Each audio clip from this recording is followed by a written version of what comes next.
It is so decided. In accordance with Rule 39 of the Council's Provisional Rules of Procedure, I invite the following briefers to participate in this meeting. Mr. Miroslav Jenca, Assistant Secretary General for Europe, Central Asia and Americas, Departments of Political and Peace Building Affairs and Peace Operations. And Ms. Joyce Msuya, Assistant Secretary General for Humanitarian Affairs and Deputy Emergency Relief Coordinator. It is so decided. In accordance with Rule 39 of the Council's Provisional Rules of Procedure, I also invite His Excellency Mr. Stavros Lambrinidis, Head of the Delegation of the European Union to the United Nations, to participate in this meeting. It is so decided. The Security Council will now begin its consideration of item 2 of the agenda. I now give the floor to Mr. Miroslav Jenca.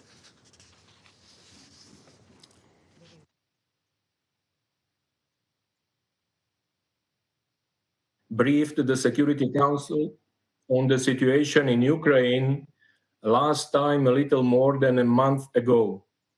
Since then, the daily barrage of Russian missiles and drones against Ukrainian cities and towns has continued to intensify with devastating consequences for the civilian population. According to the Office of the High Commissioner for Human Rights, OHCHR, in June, civilian casualties in Ukraine reached a 3-year high. In the first half of the year alone, 6,754 civilians were killed or injured. According to Ukrainian authorities, so far in July, the Russian Federation has launched at least 5,183 long-range munitions against Ukraine, including a record number of 728 long-range drones on 9 July. In recent weeks, the capital city of Kyiv and the historic port city of Odessa have been especially heavily impacted by the daily attacks involving massive swarms of hundreds of drones and dozens of missiles. And while frontline areas of Kherson, Zaporizhia, Sumy, Kharkiv, Dnipropetrovsk, and Donetsk regions of Ukraine remain particularly dangerous for civilians, nowhere is safe in Ukraine. Over the last few weeks, civilian casualties and damage to civilian infrastructure have also been reported in western Ukrainian regions of Lviv, Volyn, Chernivtsi, as well as in Lutsk and Ivano-Frankivsk, with the last two cities reportedly experiencing their heaviest aerial attacks of the war. Across the country, attacks have struck hospitals, schools, energy and transport infrastructure, and residential buildings. On 21st July, a massive Russian aerial strike on Kiev reportedly caused damage to a metro station where hundreds were seeking shelter. The same attack reportedly set a kindergarten on fire and damaged a multi-story residential building, resulting in dozens of civilian casualties. On 11 July, Russian drones hit the city center of Kharkiv, reportedly damaging a maternity ward at the country's second largest hospital, forcing mothers with newborns to flee. On 24 June, a countrywide Russian drone and missile attack reportedly struck a passenger train and damaged more than 40 schools and kindergartens, a cathedral, 8 medical centers and hospitals, and several residential buildings. At least 21 people were reportedly killed and more than 300 injured. The same devastating scene was repeated during another record-level attack across Ukraine on 29 June. In total, since the beginning of the Russian Federation's full-scale invasion of Ukraine, OHCHR has verified that at least 13,580 civilians, including 716 children, have been killed. 34,115 civilians, including 2,173 children, have been injured. My colleague, Assistant Secretary General Joyce Msuya of the Office for the Coordination of Humanitarian Affairs, will provide updates about the impacts of the escalating attacks on the humanitarian situation in Ukraine. Mr. President, we are also concerned about the increasing number of reported civilian casualties reportedly resulting from Ukrainian drone attacks inside the Russian Federation.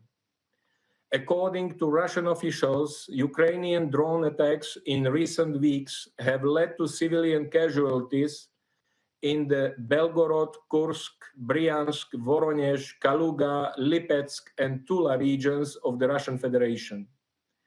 Moscow and St. Petersburg have also been targeted with dozens of drones, reportedly causing severe disruptions to air traffic.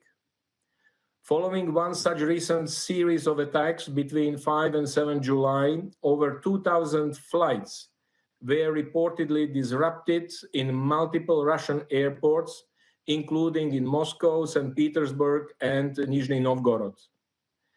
The United Nations, however, is not in a position to verify these reported incidents in the Russian Federation, including any reports of civilian casualties.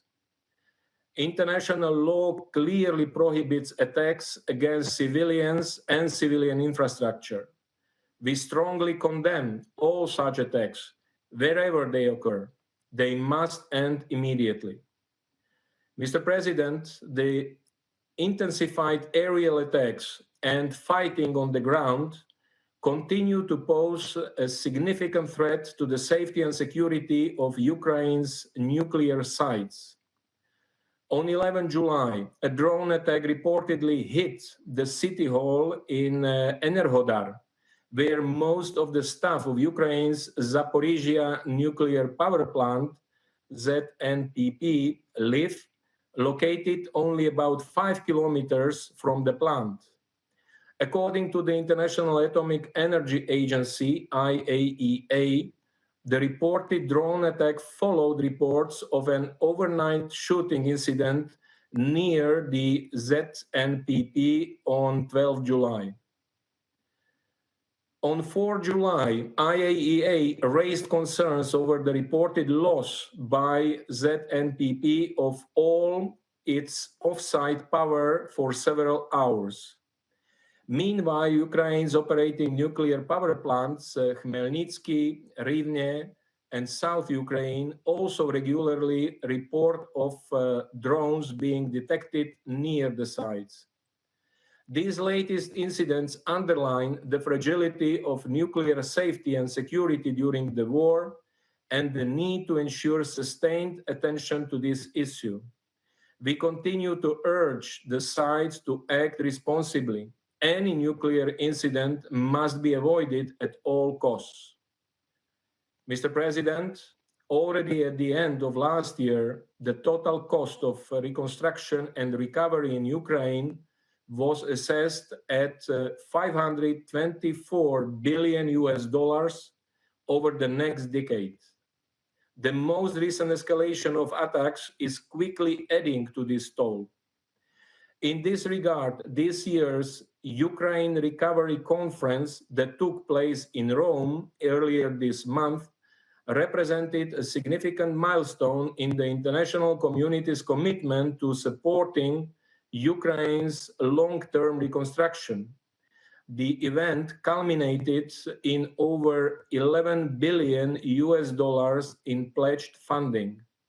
Speaking on behalf of the Secretary General, acting UNDP Administrator Hao Liang-shu reaffirmed the UN's commitment to supporting Ukraine to rebuild stronger, from advancing green energy and mine action to supporting community resilience.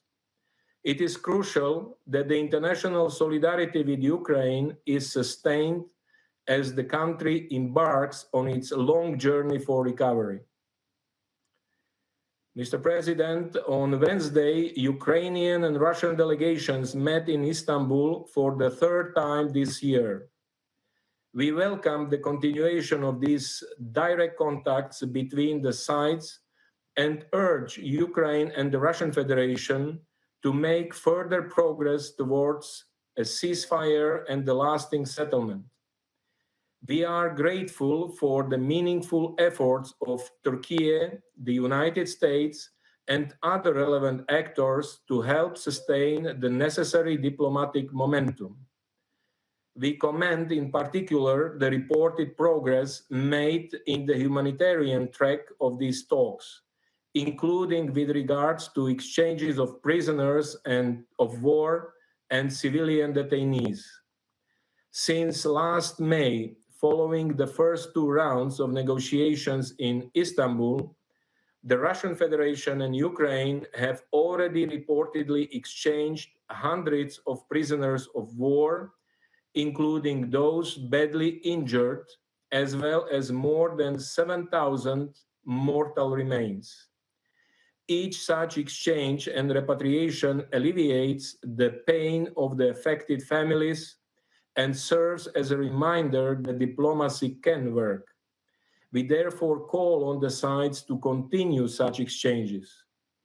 Mr. President, on Tuesday, this Council unanimously adopted a resolution reiterating that all states shall settle their international disputes by peaceful means through dialogue, diplomatic engagement, and cooperation in such a manner that international peace and security and justice are not endangered.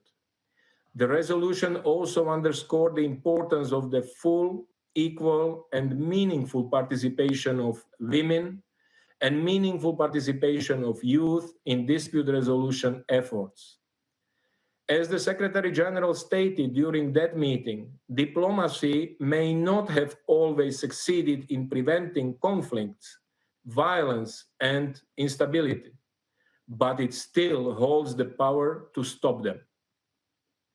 With this in mind, and recalling the Security Council Resolution 2774 of 2025, adopted in February, it is crucial that the momentum of the ongoing diplomatic contacts is not only sustained, but reinforced by genuine political will to make tangible progress towards ending the current dangerous cycle of escalation as soon as possible.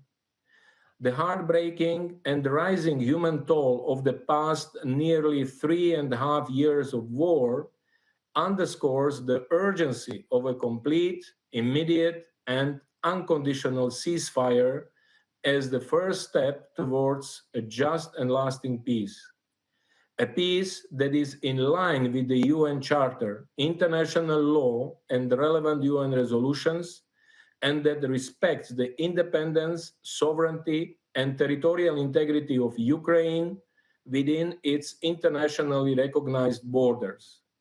We remain ready to support all meaningful efforts to this end. Thank you. I thank Mr. Jenca for his briefing. I now give the floor to Madame Joyce Msuya. Thank you, Mr. President. Thank you for the opportunity to brief the Council once again on the humanitarian situation in Ukraine, along with Assistant Secretary General Jenca.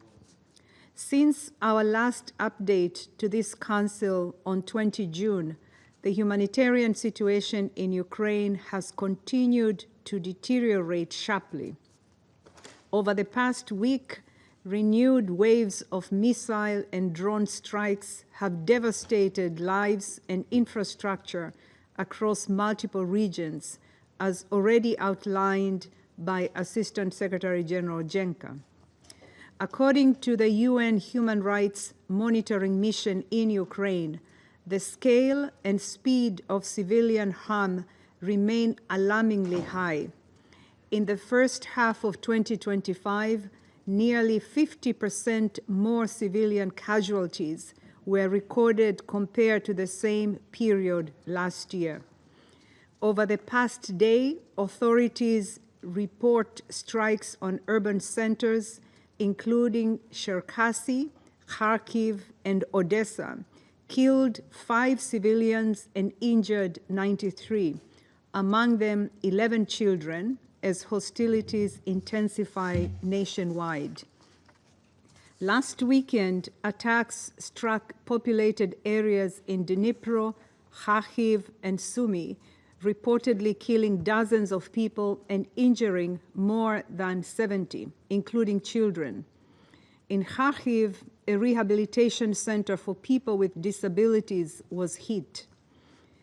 In Kiev, a kindergarten, a metro station, shops, and residential buildings were damaged. In the Ivano-Frankivsk region, once seen as a refuge far from the front lines and home to many displaced families, we saw the largest attack there since the war escalated in 2022.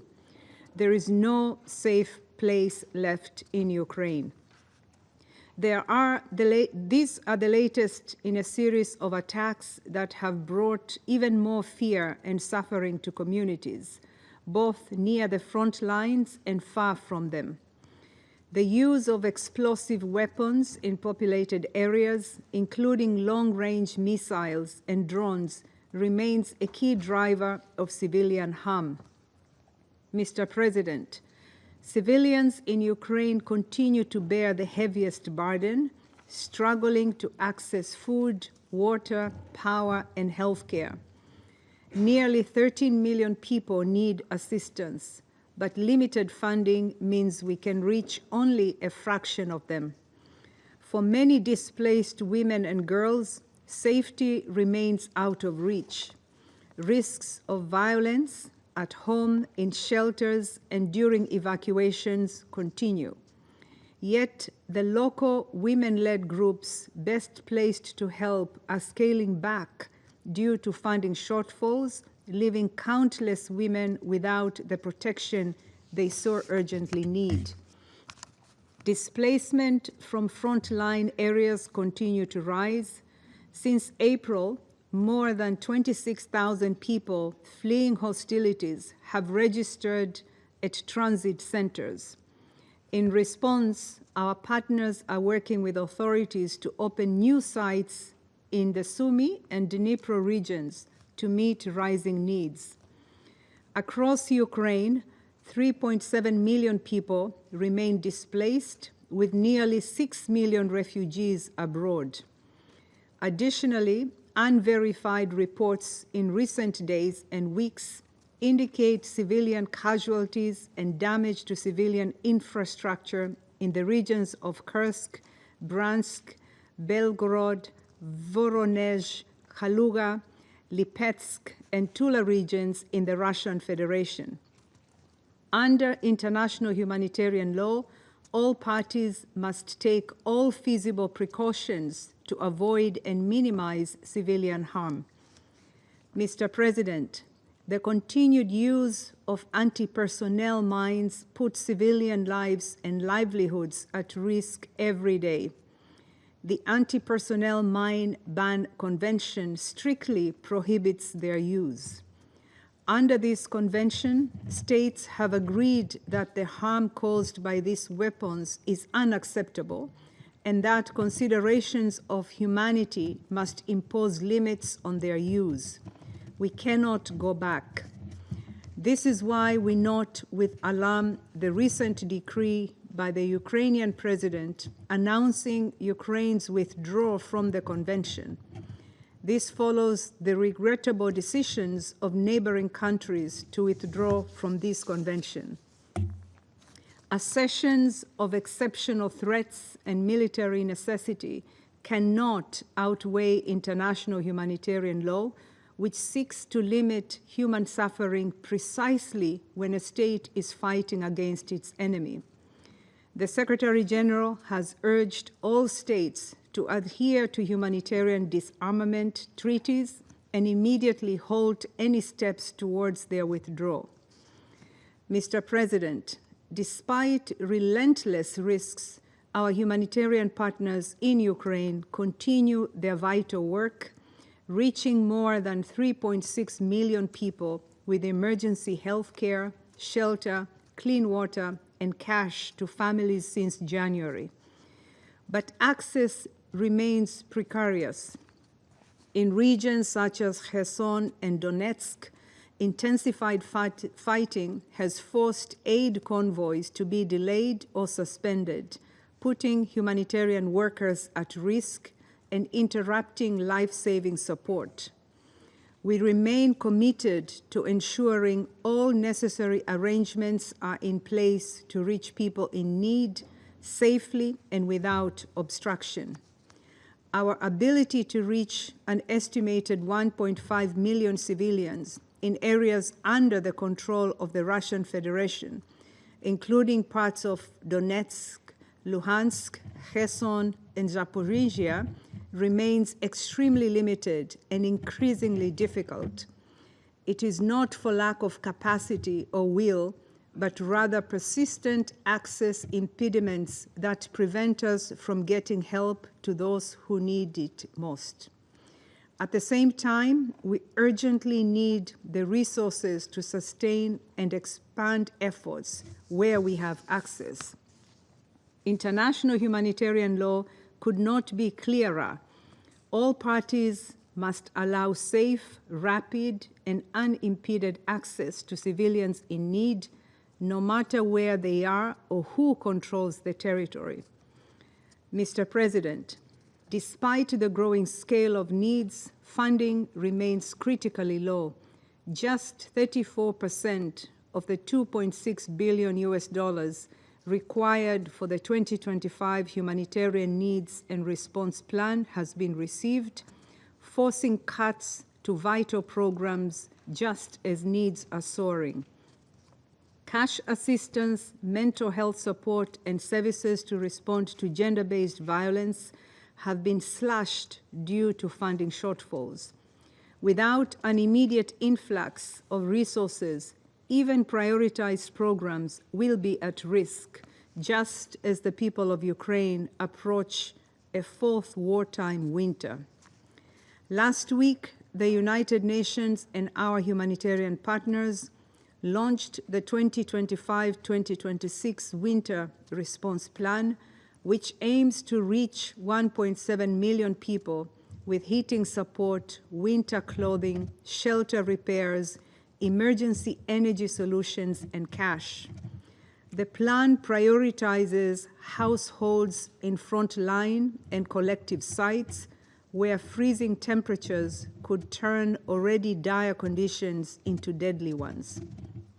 We urge member states to act now so that emergency supplies are in place before winter hits and conditions make it far harder to reach those in need. Mr. President, allow me to close with 3 urgent messages to this Council. First, civilians and civilian objects must be protected. The scale of civilian death and injury and the destruction to homes, schools, hospitals, and displacement centers must stop. Disproportionate and other indiscriminate attacks are strictly prohibited. Second, ensure humanitarian access.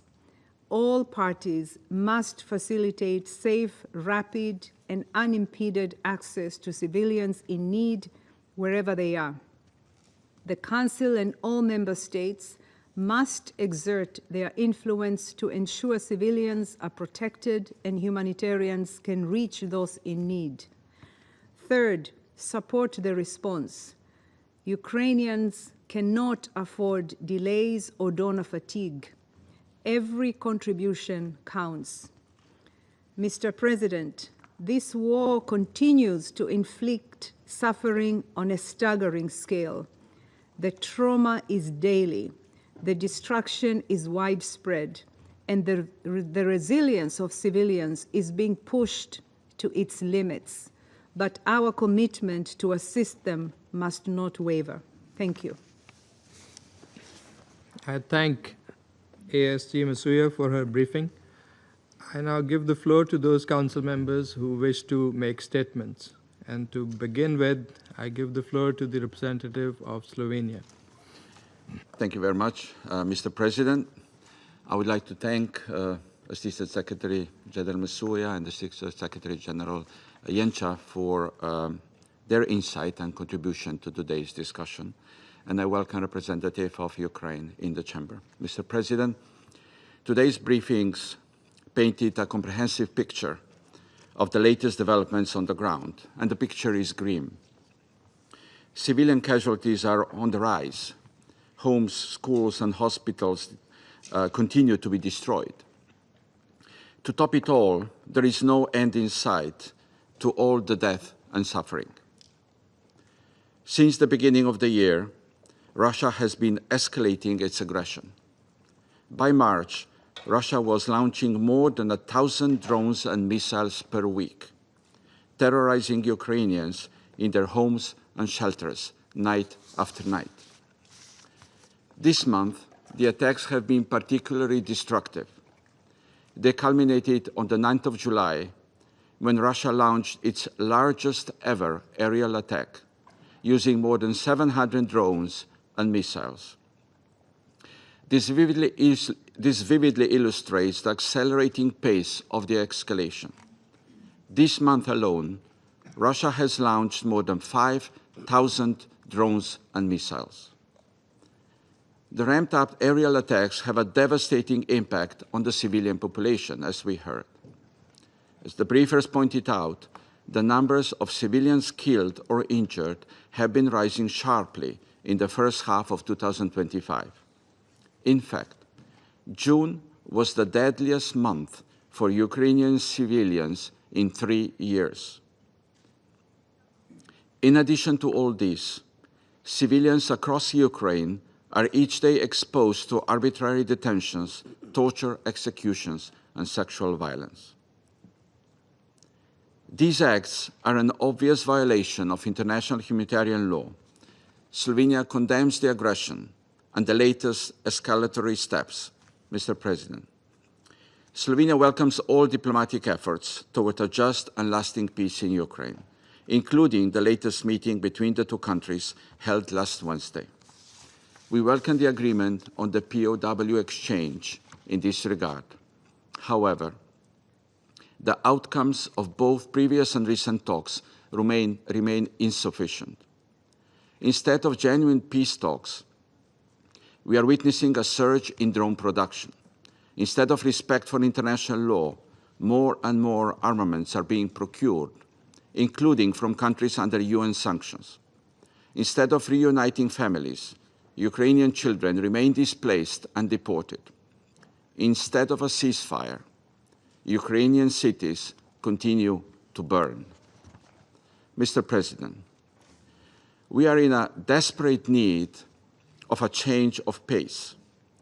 We need action to prevent further civilian deaths and finally make a decisive step on the path to peace, as implored by this Council last February.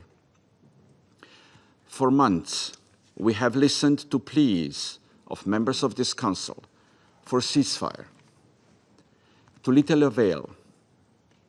Enough time has passed. This Council needs to act.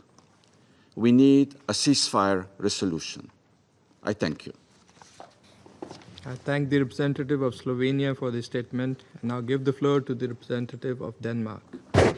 Thank you, Mr. President.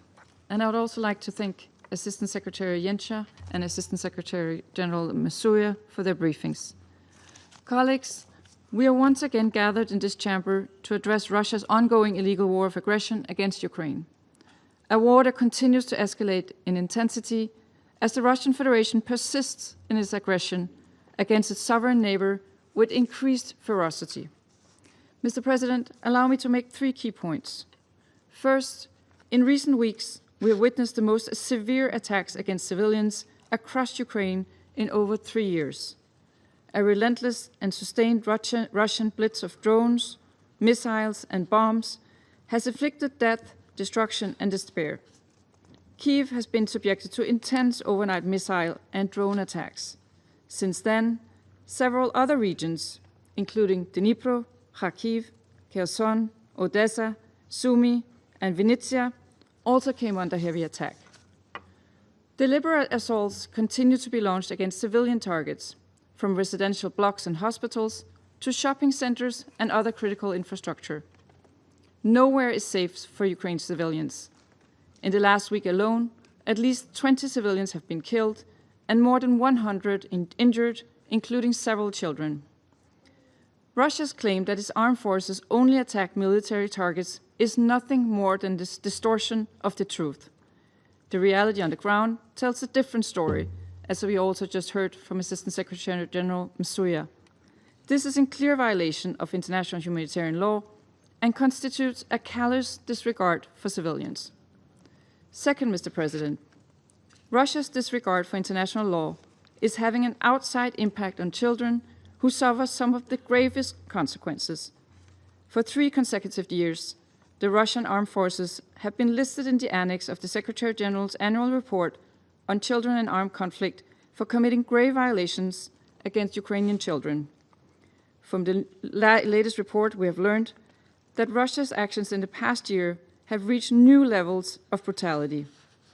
In addition to the unlawful abduction of thousands of Ukrainian children, Russian forces killed and maimed 671 children, according to the report. They also attacked over 500 schools and more than 300 hospitals. This marks a 60% increase in child casualties and a staggering 150% increase in attacks on schools and hospitals compared to 2023. We recall that civilian objects are protected under international humanitarian law and must not be targeted. Denmark fully supports the Secretary General's call for Russia to immediately cease all violations against children. We urge Russia to take concrete steps to prevent further violations by developing and implementing a joint action plan with the United Nations. Third, Mr. President, Russia's senseless, full-scale aggression continues in its 4th year. It must come to an end. For months, Ukraine has been ready to agree to an unconditional 30-day ceasefire. We call on Russia to accept this offer without any delay. Such a response would reflect a genuine commitment to peace. While we welcome the agreement on new exchanges of prisoners of war reached in Istanbul this week, we cannot ignore that the Kremlin continues to pursue its illegal and brutal full-scale invasion of Ukraine. This week, Russia has continued to destroy cities, killing civilians, and targeting civilian infrastructure across Ukraine. These actions undermine the foundations for peace. Mr. President, in conclusion, while Russia's attacks intensify, we increase our support for Ukraine. We reiterate our call for a just, sustainable, and lasting peace in line with the purposes and principles of the UN Charter. We have reaffirmed the sovereignty, territorial integrity, and political independence of Ukraine. Denmark will continue to stand with Ukraine for as long as it takes, until the Ukrainians can once again live in peace and freedom in their own country. I thank you. Thank the representative of Denmark for the statement, and I'll give the floor to the representative of France. Merci. Thank you, President. At the outset, I would like to thank ASG Miroslav Jenca and ASG Joyce Msuya. Thank you for your briefings, which recalled the gravity of the situation. President, a week ago, President Zelensky said once again that he was prepared to partake in direct peace talks with the Russian president. What was Russia's response? Massive strikes on Ukrainian cities, very far from the front line, and this between the 20th and 21st of July.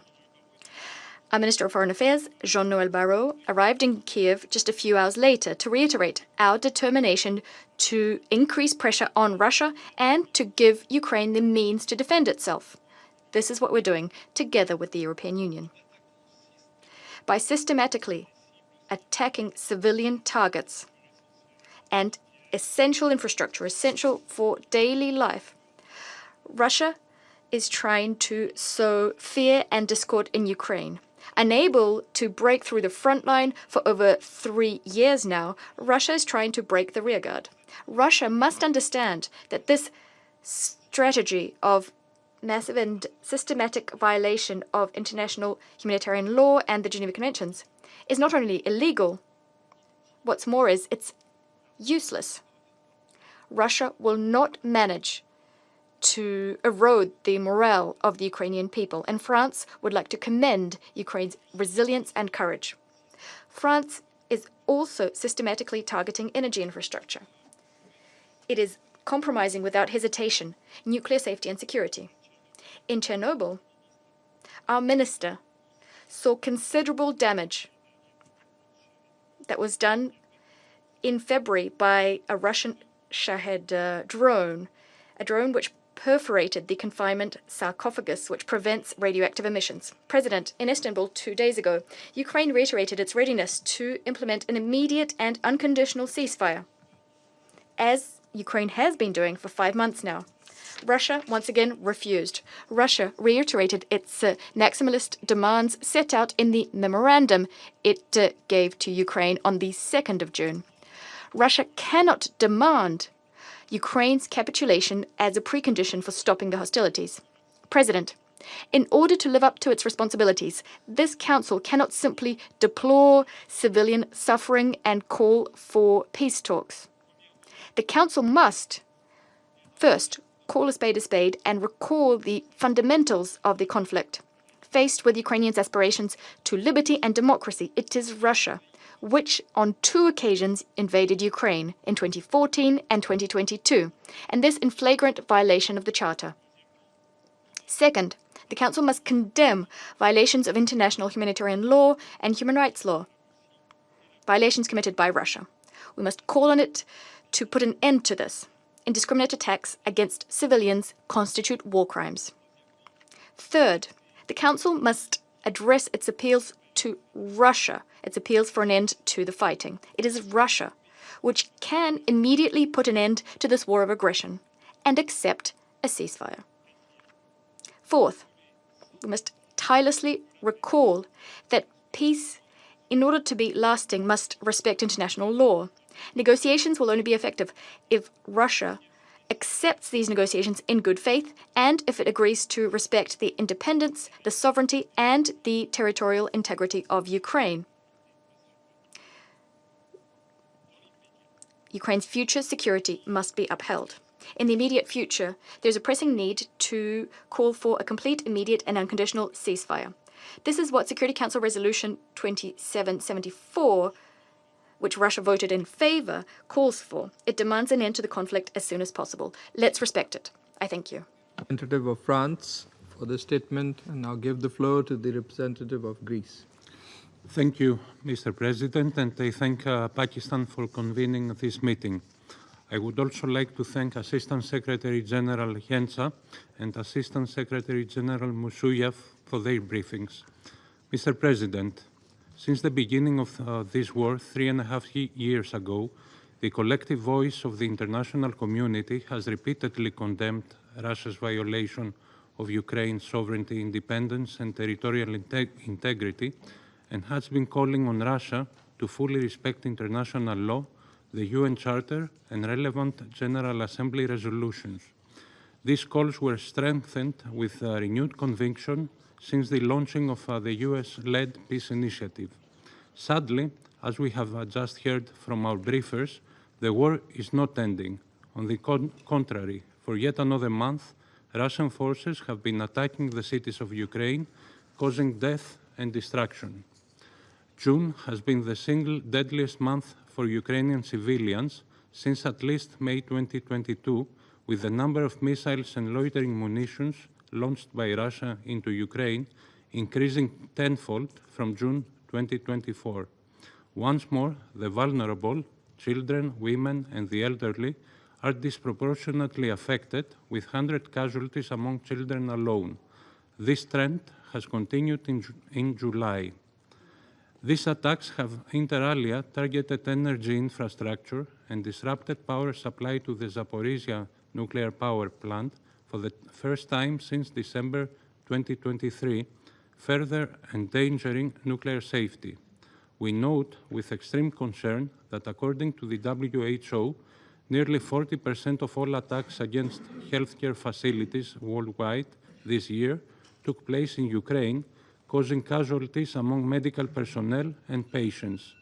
We are likewise concerned about reports on the use of chemical weapons on the battlefield. Greece joins the Secretary General in strong condemnation of the latest severe attacks by Russia against civilian population and infrastructure in Ukraine, and we also condemn any attacks against civilians which constitute blatant violations of international law, including humanitarian and human rights law. Mr. President, this year's annual report of the Secretary General on Children and Armed Conflict verified a 105% increase in grave violations against the children of Ukraine, identifying for the third consecutive year the Russian armed forces and affiliated armed groups as responsible for these violations. These findings are compounded by this year's recently released Council of Europe's report on the human rights situation in the territories of Ukraine temporarily occupied by Russia, which demonstrates that Russia's war of aggression has continued to lead to immense human suffering.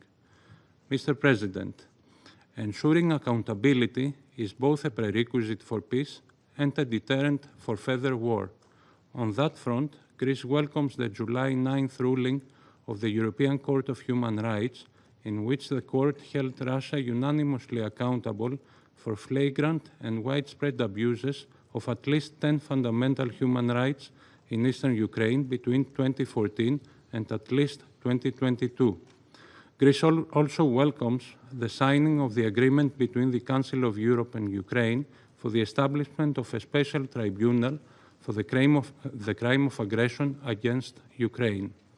Mr. President, we have long advocated for peace, which is long overdue. We welcome the 3 rounds of direct bilateral talks and the agreements on exchange of prisoners, including the most recent one on July 23rd. However, we regret that peace efforts have not produced any other tangible results and have eventually stalled. We reiterate that no peace effort can have any substantial results if hostilities continue. Therefore, it is imperative that any peace efforts should be approached in good faith, starting by agreeing to an immediate and unconditional ceasefire as the first step towards a comprehensive, just, and lasting peace, in line with international law and the UN Charter, and in full respect of Ukraine's sovereignty and territorial integrity. I thank you. I thank the representative of Greece for the statement. Now give the floor to the representative of the Republic of Korea. Thank you, Mr. President. At the outset, I also would like to thank ASG Jenca and ASG Msuya for their informative briefings and welcome the participation of Ukraine in today's meeting. Mr. President, as the war in Ukraine stretches beyond 1,250 days, the human, moral, economic, and geopolitical costs of this aggression continues to mount. Contrary to the hopes of many who yearns to escape from this dark tunnel, Russia is intensifying its relentless attacks, now deploying hundreds of deadly drones and missiles daily. Indeed, June marked the highest monthly civilian casualty toll in 3 years, with 232 killed and 1,343 wounded. The humanitarian situation in Ukraine continues to deteriorate, and civilian suffering is deepening. We reiterate that such large-scale and indiscriminate attacks on civilians and civilian infrastructure constitute a clear violations of international humanitarian law. the Republic of Korea once again strongly calls for a full, immediate, and unconditional cessation of hostilities to prevent further civilian casualties. In this regard, we support the recent call by the United States to achieve a long overdue ceasefire within 50 days. And we urge Russia to respond to this call, one that has been echoed by nearly every other member of the international community. Now more than ever, as the casualties continue to mount and the war shows no signs of abating, the urgency for a ceasefire is undeniable. We have already witnessed the concrete benefits of such a ceasefire during another major ongoing conflict. Although the humanitarian situation in Gaza remains dire today, earlier this year, during the fleeting ceasefire in Gaza, humanitarian conditions on the ground markedly improved.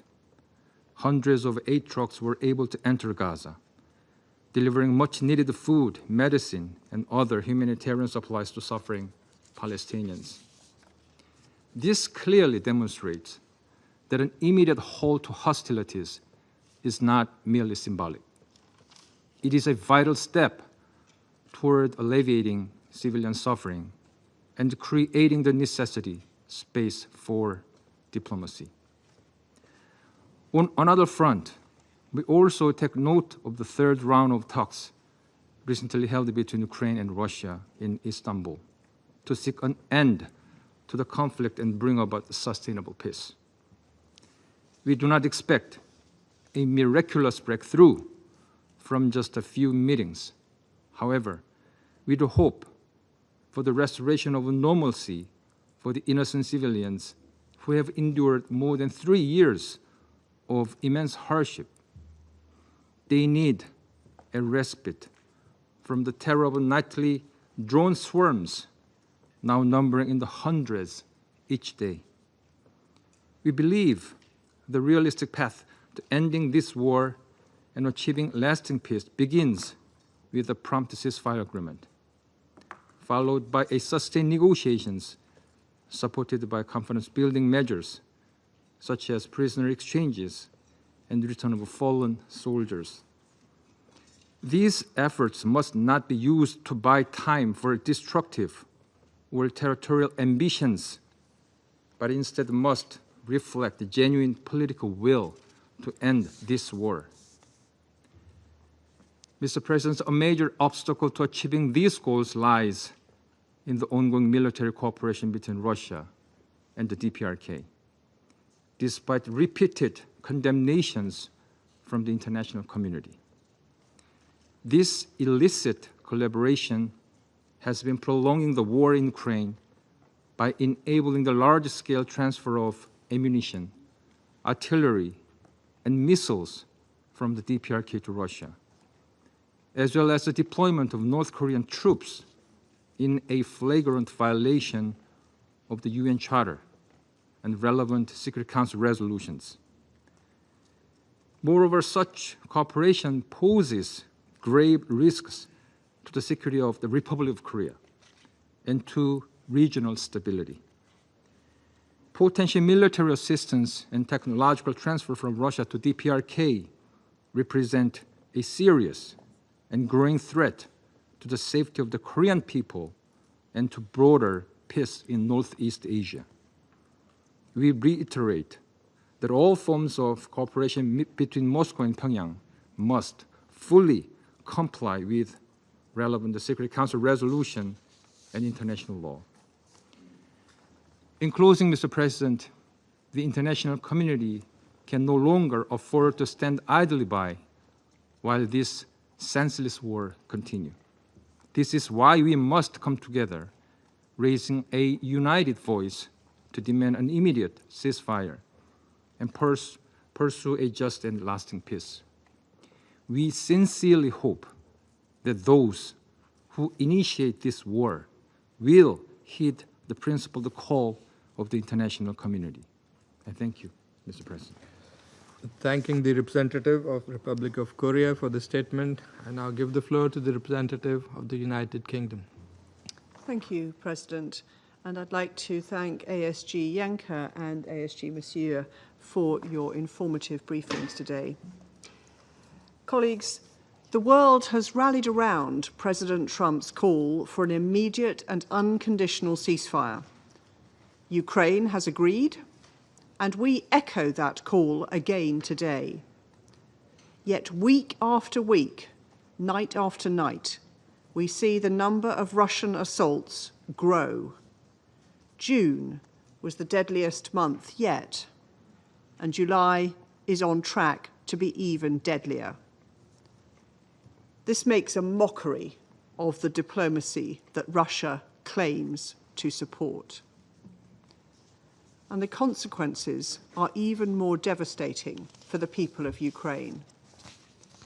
Across 5 nights, from the 18th to the 23rd of July, Russia launched over 940 drones and 59 missiles at Ukrainian cities, killing 20 civilians and injuring a further 216. Just days before, a record-breaking 728 long-range drones were launched on Ukraine in a single day. Since the start of the invasion, over 13,500 civilians have been killed and more than 34,000 injured. This includes more than 200 children killed or injured since March alone. We cannot allow ourselves to become desensitized to these figures. Behind each Russian strike, there is a person, a family, a community whose lives have been torn apart by Russia's brutal military invasion. The Shigids are one such family. On the 5th of June, as a Ukrainian firefighter arrived at the scene of a Russian attack on Chernihiv, he discovered that his wife, his daughter, and his grandson had all been killed. His grandson was only a year old. 3 generations lost to cold-blooded Russian brutality in just one night. This is not an isolated incident. Families like the Shigids are being torn apart across Ukraine and have been since February 2022. Russia has a clear and unqualified obligation to uphold the UN Charter. Russia also has an obligation to respect the Geneva Conventions and to the protection of civilians under international humanitarian law. There is simply no justification for brutal aggression like this. The reality is clear. Ukraine, a country illegally invaded by Russia, continues to show its commitment to peace. But President Putin prefers war. He is shunning diplomatic efforts made in good faith to bring an end to this horror, a horror of his own making. There is no ambiguity about what needs to come next. It is time for Russia to stop prevaricating and agree to an immediate and unconditional ceasefire as the first step towards a just and lasting peace. I thank you. I thank the representative of the United Kingdom for the statement. I now give the floor to the representative of Guyana. Thank you, Mr. President, for convening today's meeting. I would also like to thank Assistant Secretaries General Jenca and Msuya for the updates provided and for their work. In the 33 days that have elapsed since our last meeting on this topic, the situation on the ground has gotten considerably worse. The continuation of intense fighting in several regions and escalated attacks on civilian infrastructure continue to devastate civilian lives and drive displacement in Ukraine. Meanwhile, nuclear safety and security remain under threat, with the IAEA reporting yesterday that their team at the Zaporizhzhia nuclear power plant continues to hear shelling, explosions, and gunfire almost every day. Earlier this month, the site's training center was targeted in a drone strike, resulting in damage to its roof. Guyana deplores the ongoing attacks on or near nuclear power stations, given the risk of severe and indiscriminate harm that could result. We call on the parties to the conflict to eliminate such plans from their military strategies. Mr. President, we have been consistent in reaffirming full respect for the purposes and principles of the United Nations Charter and the territorial integrity and sovereignty of Ukraine. Likewise, we have also been consistent in calling for a peaceful end to this war. We welcome the talks that have taken place in Istanbul and join fellow council members in welcoming the recent agreement for another round of exchanges of prisoners of war. Nevertheless, we have noted that these periods of progress continue to be interrupted by increased attacks and heightened rhetoric. We urge the parties to ensure that progress is sustained by prioritizing the protection of civilians, fulfilling their international legal obligations, and ultimately agreeing to end this war peacefully and definitively. Guyana believes that many opportunities have been missed since the adoption of Resolution 2774 5 months ago, a resolution which, while not perfect, provided the first glimmer of hope since this conflict erupted. 5 months on, it appears as if the main obstacles standing in the way of peace are the absence of firm political will and an unwillingness to compromise and find common ground. Meanwhile, the civilian death toll continues to mount, and many more lives are devastated and put on pause.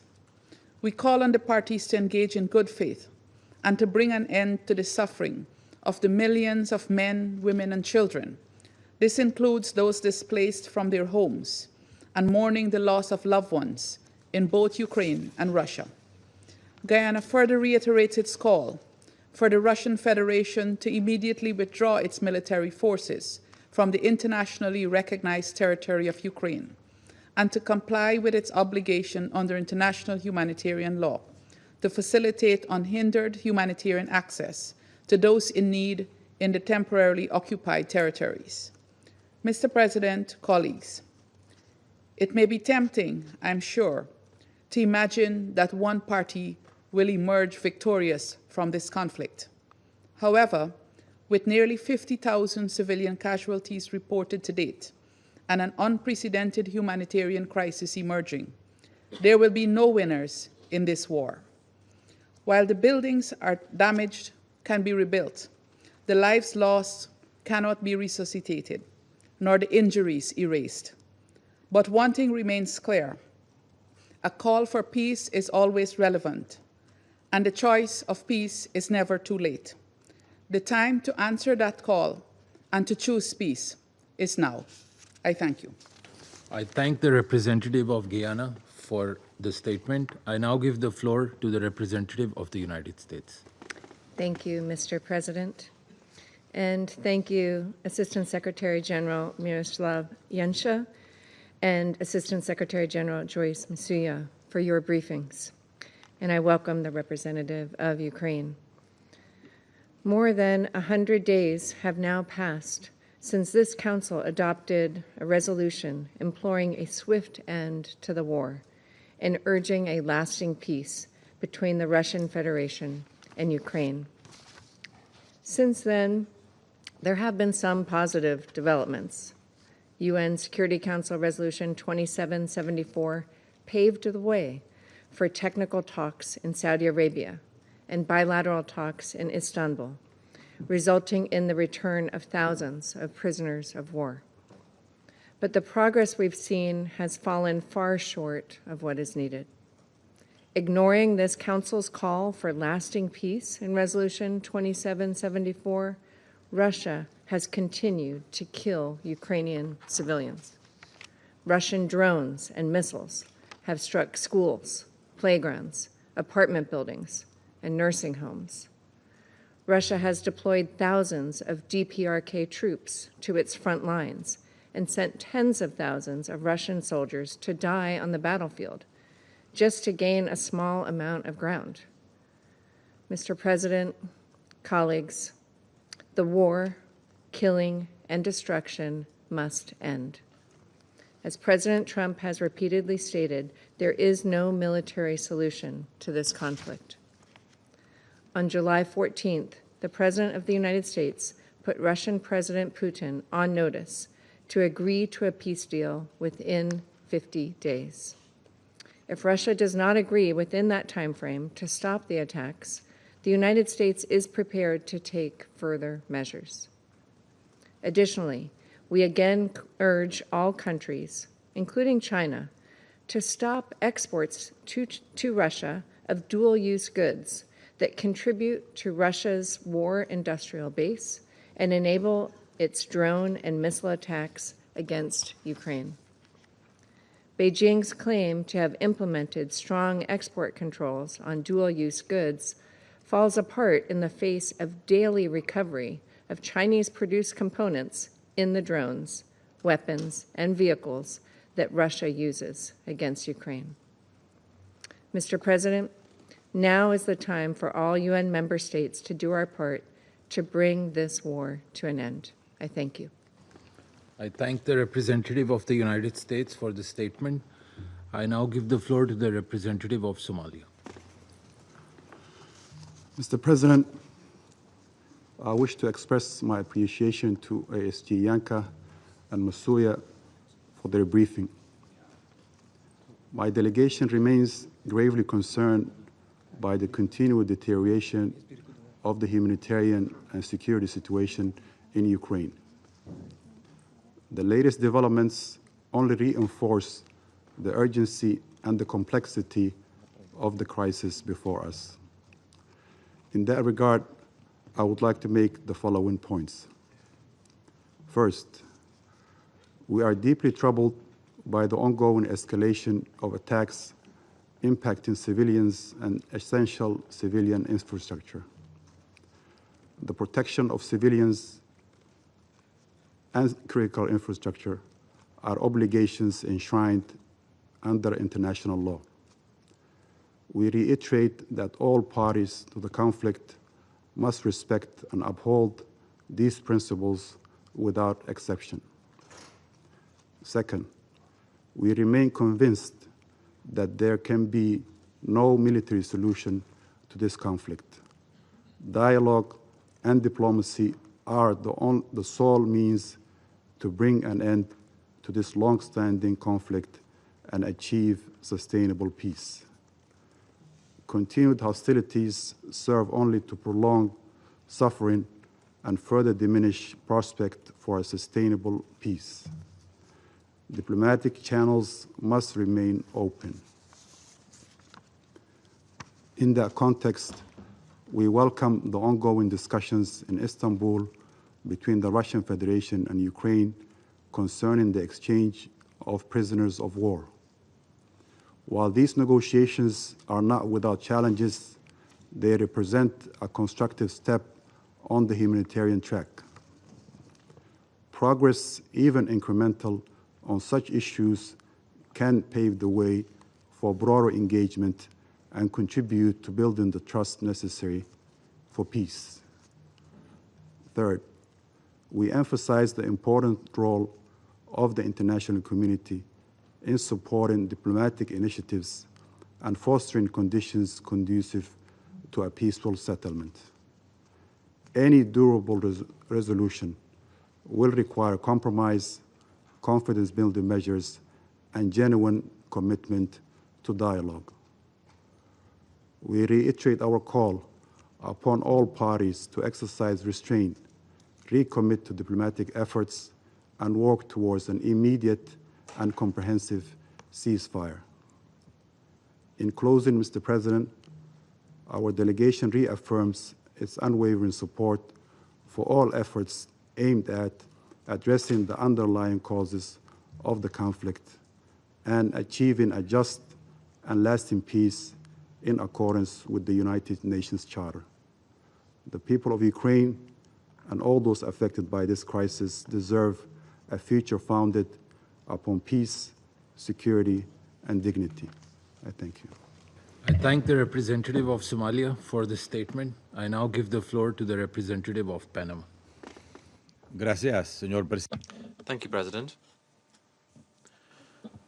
Panama regrets the air accident that occurred yesterday in the Russian Federation, and we'd like to extend our condolences to the relatives of those who lost their lives, as well as the people and government of Russia.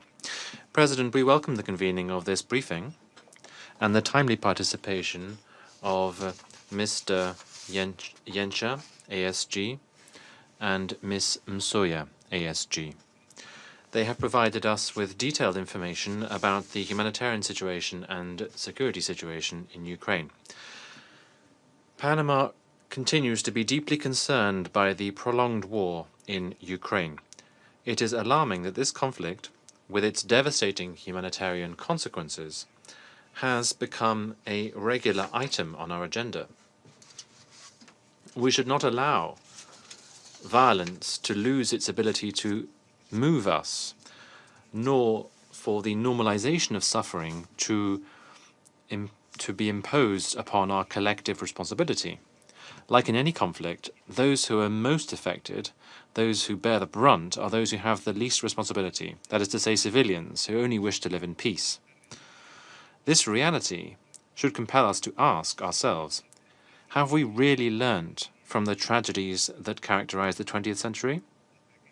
Attacks on schools, hospitals, critical infrastructure, an increasingly vulnerable population, physically and emotionally exhausted. All of this cannot and must not be normalized.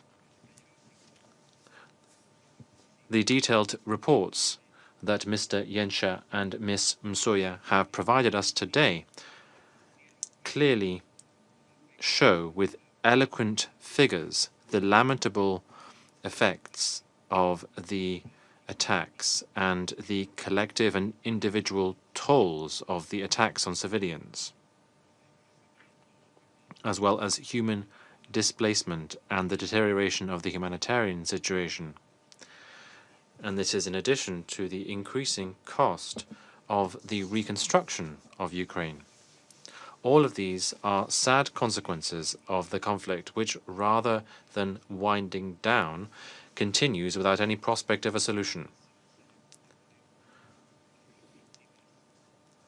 We do not think enough about the victims of the fighting, and the reports have shown that approximately 950,000 Russian soldiers have died or have been injured, and some 400,000 Ukrainian soldiers have died since the conflict erupted.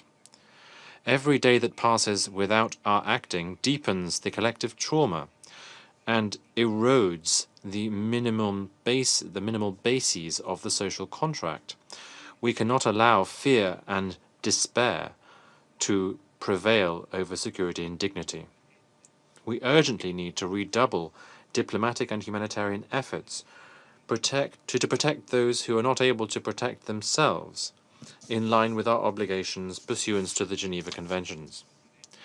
President, we are gathered here today in this chamber, which was as a result of the 1955 spirit, precisely to avoid situations such as those in the past recurring.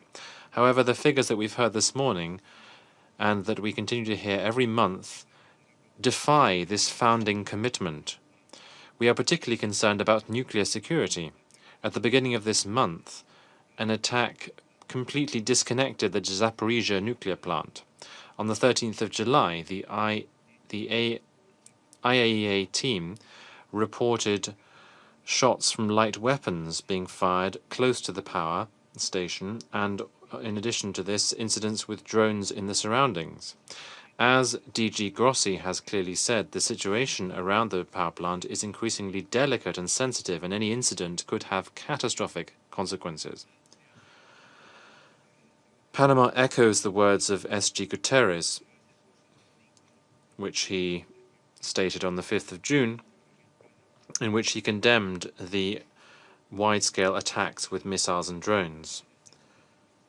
The continued attacks continue to be one of the main characteristics of the conflict, and this represents a major threat to regional and global stability. Fair and lasting peace in Ukraine necessarily involves fully respecting Ukraine's sovereignty, territorial integrity, and political independence, pursuant to the principles laid out in the UN Charter. We urge the parties to immediately cease hostilities and to fulfill their obligations pursuant to international law, including international humanitarian law. In February of this year, one of this Council's resolutions offered a window of opportunity to a negotiated solution. Unfortunately, this opportunity was not taken advantage of. In this regard, we encourage the parties to continue direct talks, such as the talks that were held this week in Istanbul, which led to a new agreement for the exchange of prisoners of war. In addition to this, we reiterate that only through dialogue, diplomacy, and respect for these principles will it be possible to curb this spiral of suffering and to restore a peaceful and sustainable solution. Thank you. I thank the representative of Panama for this statement. I now give the floor to the representative of Sierra Leone. Thank you, Mr. President.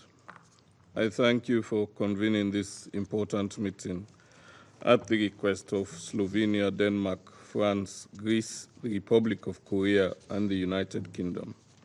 I also thank Assistant Secretary Generals Miroslav Jenca and Ms. Joyce Msuya for their comprehensive and sobering briefings. We welcome the participation of the representative of Ukraine in today's meeting. Mr. President, the end of the Ukraine conflict remains a complex but not insurmountable objective. Encouragingly, 3 rounds of talks in Istanbul between the parties have facilitated the exchange of thousands of prisoners of war and detainees, as well as progress in the return of over 300 Ukrainian children by the Russian Federation. While a ceasefire agreement remains elusive, such confidence-building measures, alongside the reported intention to establish joint working groups to regularly address political, humanitarian, and military dimensions, offer signs of continued engagement through diplomatic channels. In this regard, we wish to make 3 key points. First, Sierra Leone is deeply concerned by the indiscriminate use of long-range missiles and drones in densely populated areas, resulting in widespread civilian suffering and destruction of civilian infrastructure. According to the Human Rights Monitoring Mission in Ukraine, missile and drone attacks in June 2025 were 10-fold higher during the same period last year, causing extensive damage to energy, water, medical, and other vital civilian infrastructure. Since the beginning of this year, approximately 6,754 civilians have reportedly lost their lives, including an alarming increase in casualties among children. Reports from UNICEF further indicate that about 70% of the children in Ukraine, roughly 3.5 million, are facing severe material deprivation, including lack of access to food, clothing, heating, and education. For more than 3 years, the lives of these children have been shaped by fear, loss, and trauma, a situation that must not be normalized. In this regard, we underscore the urgent need to sustain and strengthen humanitarian assistance to reach the estimated 12.7 million people currently in need across Ukraine. We reiterate that the protection of civilians must be central to all military operations, with strict adherence to the principles of distinction, proportionality, and precaution, and call on all parties to uphold their obligations under international law. Second, we urge the parties to the conflict to demonstrate the necessary political will and commit to structured negotiations aimed at achieving a sustainable resolution of the conflict. Building on the progress made in Istanbul, we join others in encouraging high-level political dialogue to address substantive matters for a ceasefire and a lasting peace. We welcome reports of private engagements between the heads of the respective delegations and urge continued negotiations in good faith with a focus on political and humanitarian priorities. We commend the sustained efforts of the United States, European leaders, and other partners in support of a comprehensive ceasefire. In light of the deep human suffering caused by the conflict, we appeal to the parties to prioritize the well-being of their citizens and seize the opportunity to bring an end to hostilities. Third and finally, the international community must begin to prepare for the post-conflict reconstruction and stabilization of Ukraine. The scale of devastation is immense. An estimated 139,000 square kilometers of territory are reportedly contaminated with landmines and explosive remnants of war, posing enduring threats to safety and livelihood. Short-term financial requirements for budgetary support, reconstruction, and humanitarian assistance have been estimated at approximately 40 billion annually by the Kyiv School of Economics. According to the World Bank's Rapid Damage and Needs Assessment done in February this year, long-term reconstruction costs may amount to over 524 billion in the coming decade. Thus, the challenge ahead is significant. We welcome international coordination mechanisms supporting Ukraine's recovery, including the Multi-Donor Coordination Platform and the Ukraine Recovery Conference. The guiding principles are outlined in the Lugalo Declaration: partnership, reform focus, transparency, democratic participation, inclusivity, and sustainability remain fundamental. We also note with appreciation the increased engagement of the private sector in the recent recovery conference held in Rome, underscoring the crucial link between sustainable development and durable peace. In conclusion, Mr. President, we reaffirm that only a comprehensive ceasefire and peace agreement will enable the government and people of Ukraine, including over 10 million displaced persons, to begin the arduous process of recovery, healing, and rebuilding. Sierra Leone reiterates its support for all efforts that seek to protect civilians, uphold international humanitarian law, and advance a just and lasting peace that respects the sovereignty, territorial integrity, and internationally recognized borders of Ukraine, while addressing the legitimate security concerns of all parties to the conflict. I thank you. I thank the representative of Sierra Leone for the statement. I now give the floor to the representative of Algeria. Thank you, Mr. President. At the outset, I would like to thank Assistant Secretary General for Europe, Central Asia and the Americas, Mr. Miroslav Jenca, and Assistant Secretary General for Humanitarian Affairs and Deputy Emergency Relief Coordinator, Ms. Joyce Msuya, for their valuable briefings. Mr. President, unfortunately, the ongoing war between Russia and Ukraine continues, as does the killing of innocent civilians, including women, children, and the elderly. In addition to the continued recorded heavy losses in property and infrastructure, including vital facilities, which Algeria has condemned several times for being a flagrant violation of the rules of international law, including international humanitarian law. And despite the positive momentum we have witnessed recently, which was embodied in long-awaited direct meetings between the two parties, the logic of confrontation and fighting still dominates on the ground, and unfortunately, the logic of polarization still affects the state of affairs, undermining diplomatic efforts to end this war. This conflict has not only affected the peoples of the region, but has also had spillover effects in many regions of the world, especially developing countries, as a result of the repercussions of this conflict on food and energy markets across the world. Faced with this situation, my delegation would like today to stress the following points. 1.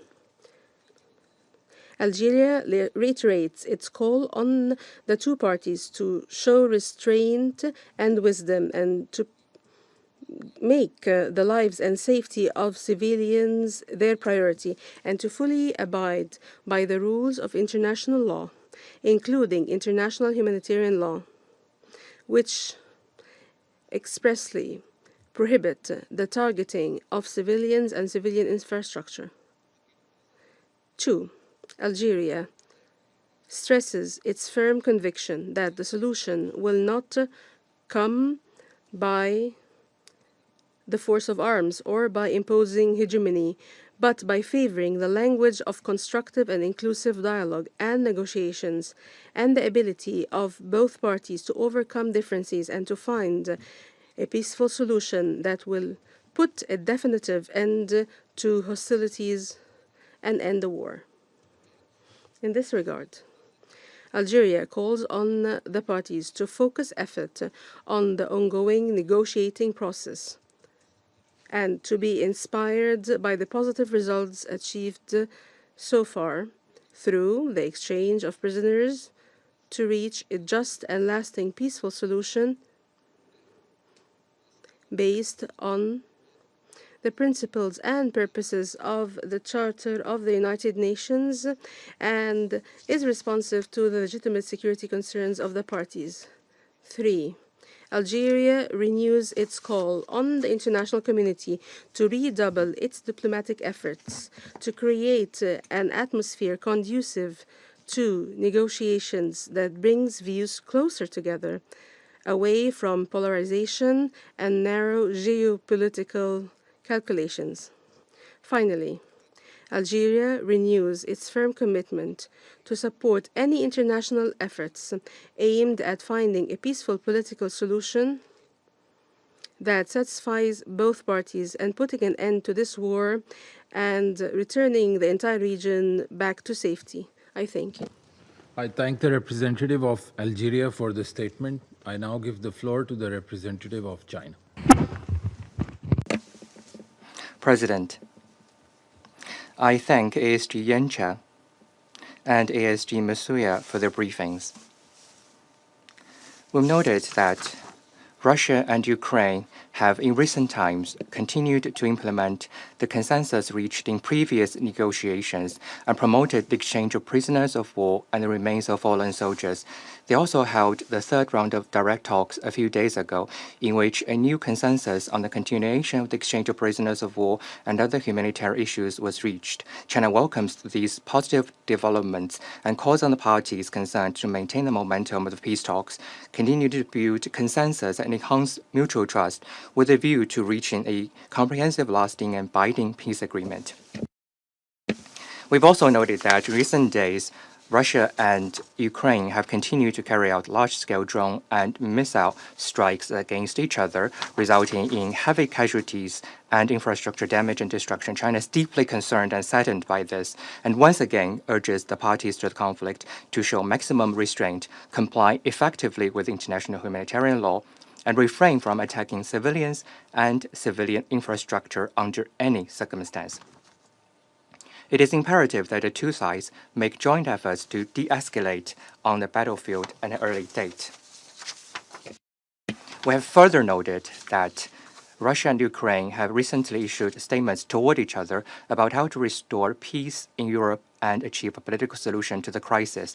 The major parties in the international community have also repeatedly released positive signals on dialogue, negotiation, and ceasefire, and continue to engage in diplomatic efforts for peace talks. China welcomes all efforts towards peace and encourages both Russia and Ukraine to continue to show political will and flexibility, while the international community continue to call for peace, build a consensus over peace, and carry out efforts for peace. All parties should jointly make practical efforts to promote a political solution to the crisis.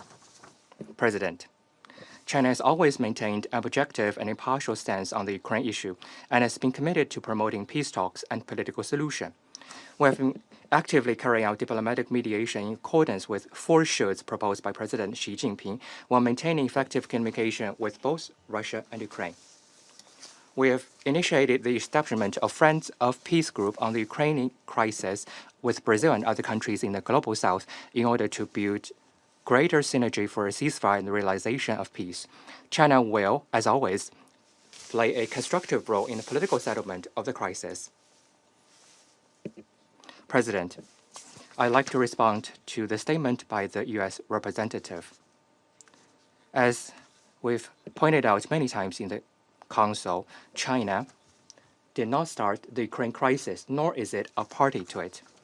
China has never provided lethal weapons to any party to the conflict and has always strictly controlled dual-use materials, including the export of drones. We urge the U.S.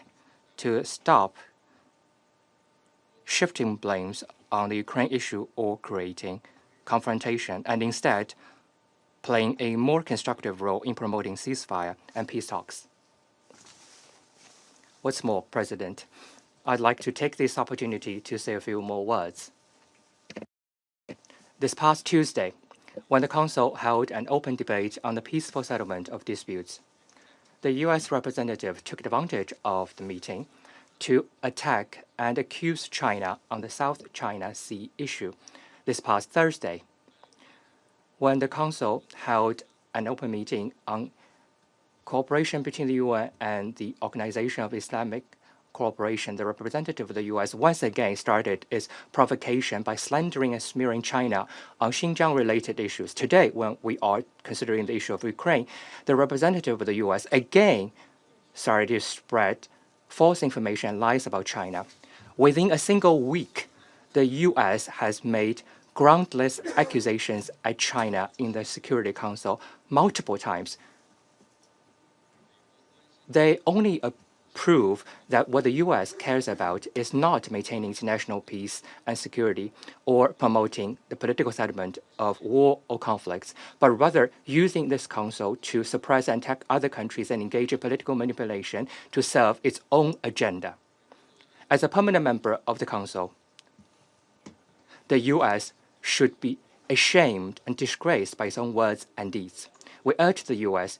to change course at an early date and engage constructively in the work of the Council.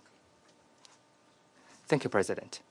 I thank the representative of China for the statement. I now give the floor to the representative of the Russian Federation.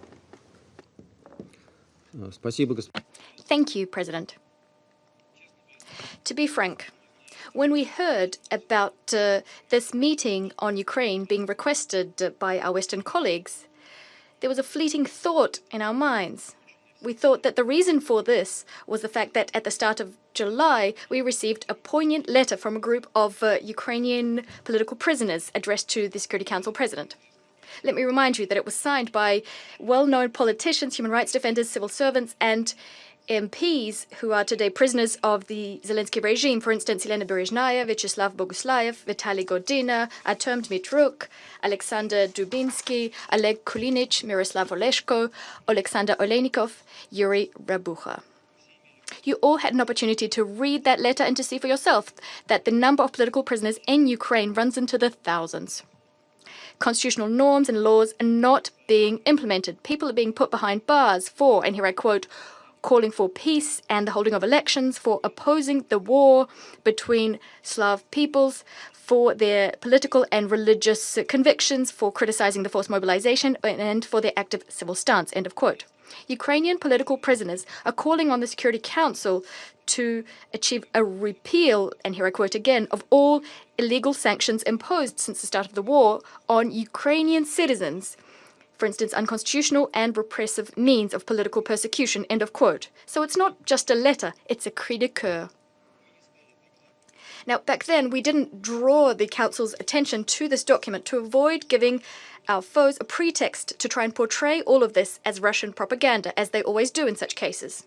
Think no further than the fact that in January 2024, Gonzalo Lira, an American citizen, was tormented to death in a security service of Ukraine cell, whose HR revelations were written off as Russian propaganda by the Kiev regime. Starting in 2014, any criticism of the Ukrainian government, according to what they say is Russian propaganda, this unsophisticated logic persists to this day. The forced mobilization, which the human rights defenders mentioned in their letter, is also, according to the Kiev posse, a concoction of the Kremlin. Yet all Ukrainians know that Zelensky's draft officers, the Territorial Centers for Recruitment, or TCRs, well, they're literally abducting people in broad daylight on the streets, in malls, pharmacies, and sports clubs. In doing so, they're using the harshest, at times inhumane methods. Hundreds, if not thousands, of cases have been reported of draftees being killed or maimed. All Ukrainians are talking about this, but the authorities deny it. There's a plethora of videos on social media where men are being nabbed in the streets. They're being ripped from their families, badly beaten, pushed into buses, frequently leaving their small children alone in the street. And Ukrainian civil servants are calling this, cynically calling this, scenes staged by the Moscow film studio. If we believe the Ukrainian authorities, Ukrainians are queuing up to go to the front. Can you imagine what it's like for ordinary Ukrainians to listen to such vile lies? However, recently, this system of collective lying and covering up for each other faltered. Staff at one such draft center in Transcarpathia, during one of their raids, seriously injured a 45-year-old man, József Szybentiev, an ethnic Hungarian who's a citizen of both Ukraine and Hungary. As a result, he ended up in hospital and died after a few weeks. And this despite the fact that Mr. Szybentiev was drafted but then deemed unfit for duty for health reasons. There are hundreds of such cases in Ukraine. They are the norm for the so-called Zelensky concentration camp. That's what Ukrainians are calling their own country. Yet, for our Western colleagues, this topic is taboo. This legal free-for-all is something all European and US human rights defenders aren't talking about. They've been ordered to never speak ill of Ukraine. And this poor soul, Mr. Szybentiev, no one would have found out about his fate. But, unfortunately for Zelensky and his sponsors, he turned out to be a Hungarian. Thus, the Ministry of Foreign Affairs of Hungary protested decisively against the killing of their citizen and demanded official explanations. In response, the Ukrainians said that supposedly the draftee had attempted to flee and then died in hospital of natural causes. Of course, the Ukrainian side, just like in many other cases, despite the obvious facts, refused to bear any responsibility for the man's demise. These lies, of course, did not satisfy Budapest, and the scandal rages on. President, It's a good thing we have Hungary, which takes a principled stance. Hungary does not want to, in contrast to the overwhelming majority of other EU countries, does not want to turn a blind eye to the dictatorship in Ukraine, but who will defend the other unfortunate souls who have been forcibly mobilized. Those who the regime, steeped in lies, led by the Kiev princeling, those who are being thrown into the meat grinder to further Western geopolitical interests. For instance, there's an elderly woman from the city of Mirev in Kharkiv region. Recently, she tried to stop the draft office from taking away her son. She clung on for her life to the minibus full of conscripts, preventing it from leaving. But draft officers pushed her harshly, and as a result, she was unconscious, lying in the middle of the road.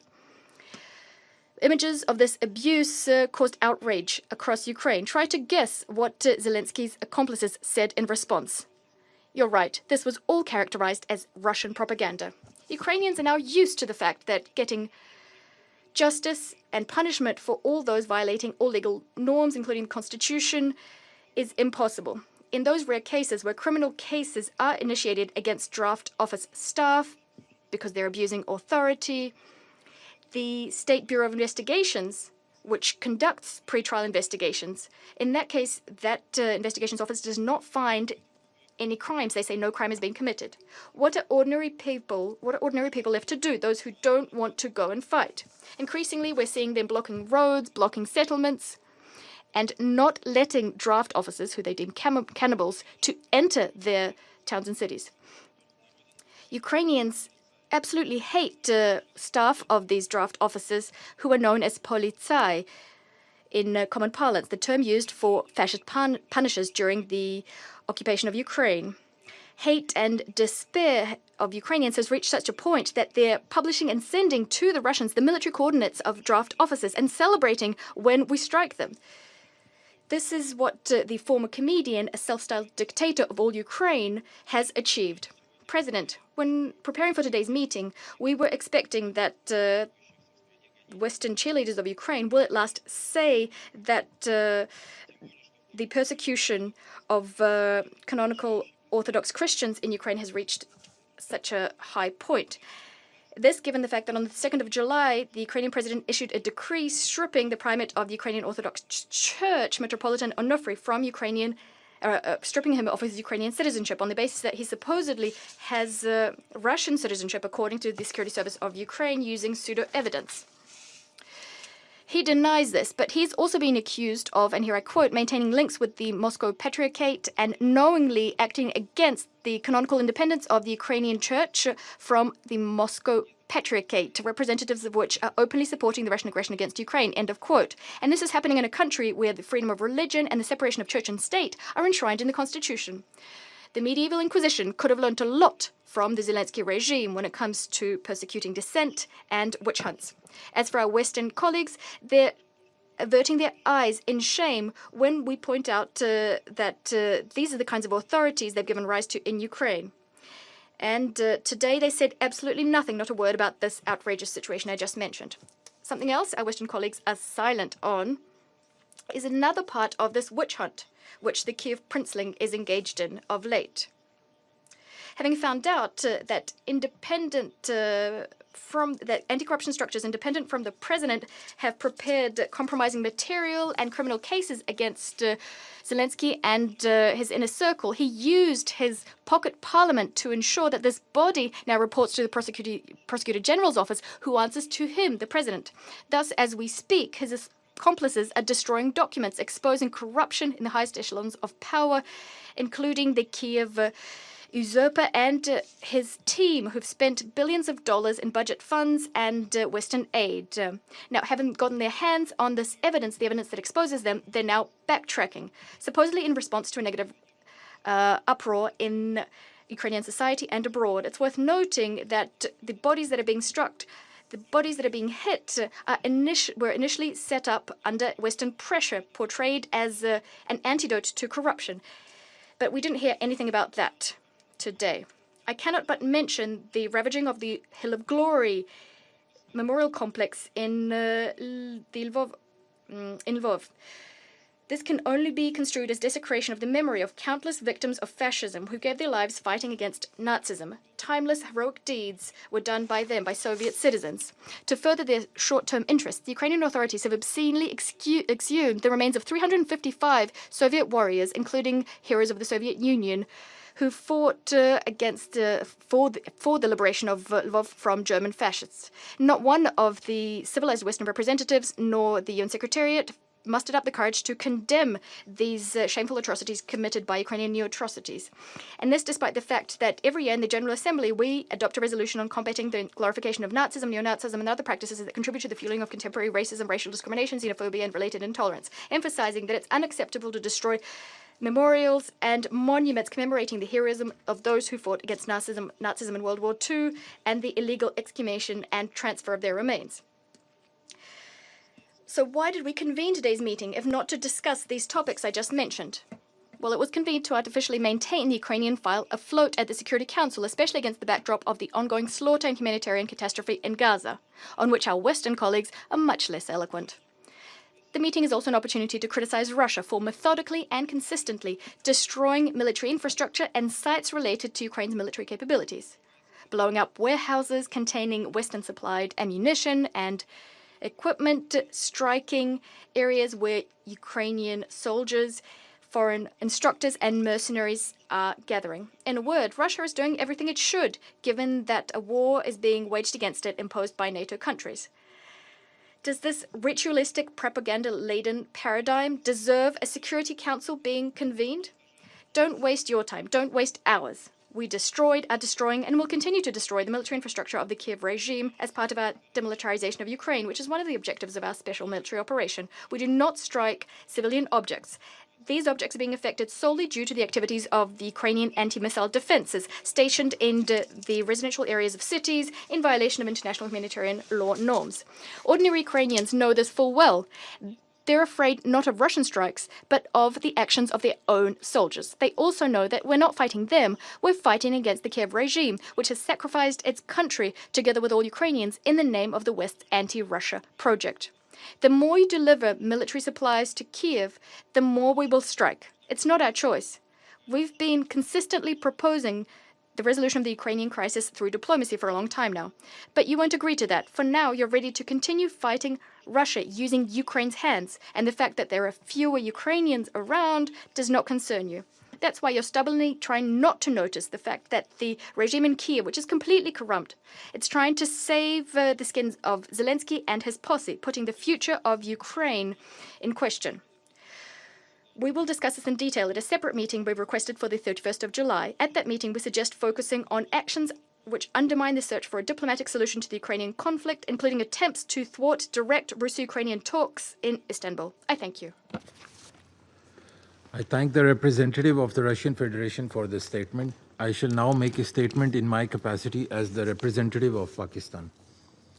I thank ASG Miroslav Jenca and ASG Msuya for their briefings. Pakistan remains deeply concerned by the continuing hostilities and devastating consequences of this conflict, particularly its humanitarian dimensions. Into its fourth year now, this conflict has exacted a harrowing human cost, with millions displaced, lives and livelihoods shattered, and widespread civilian infrastructure damaged. Its protracted nature has vividly laid out that war spares no one, and its effects threaten peace and stability far beyond the region. It is unfortunate that despite the diplomatic efforts at the start of the year, including Security Council Resolution 2774 and multiple limited ceasefire understandings, tangible progress has remained elusive. While prisoner exchanges and talks in Istanbul offer glimmer of hope, the ongoing violence, death, and destruction from relentless attacks has continued to cast a shadow over the nascent and fledgling peace efforts. It is imperative that the echoes for peace must be heard. Peace in Ukraine is long overdue. The calls for ending this conflict should not be allowed to be muted by the continued drums of war. In this context, Pakistan reiterates the following urgent imperatives. First, the protection of civilians is a must.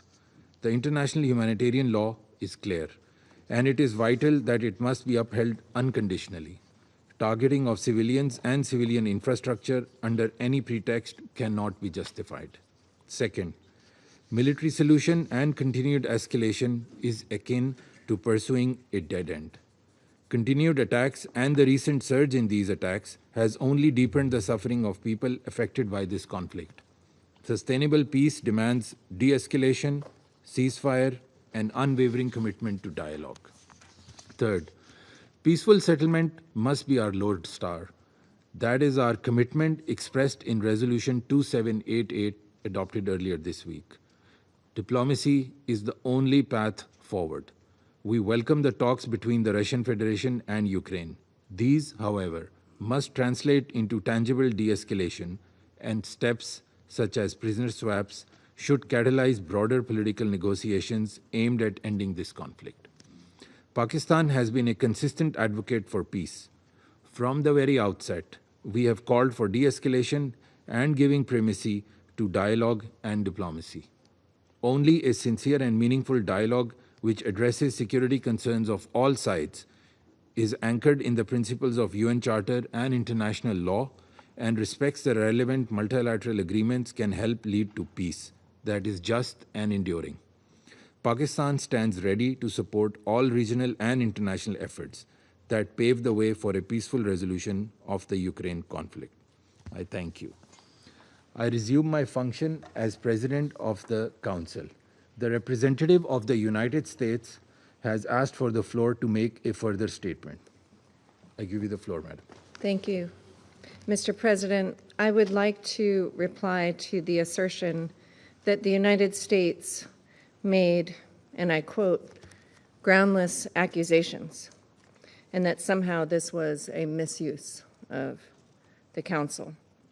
I reject these allegations. The United States has raised pertinent information, and in a case in point today, we noted that materials and components supplied by China are ending up in Russian weapons, weapons which Russia is using to strike Ukraine, killing Ukrainian civilians, and destroying Ukrainian infrastructure. If China is sincere in calling for peace, it should stop fueling Russia's aggression. I thank you. I thank the representative of the United States for the statement, and the representative of China has asked for the floor now to make a further statement. I give you the floor, sir.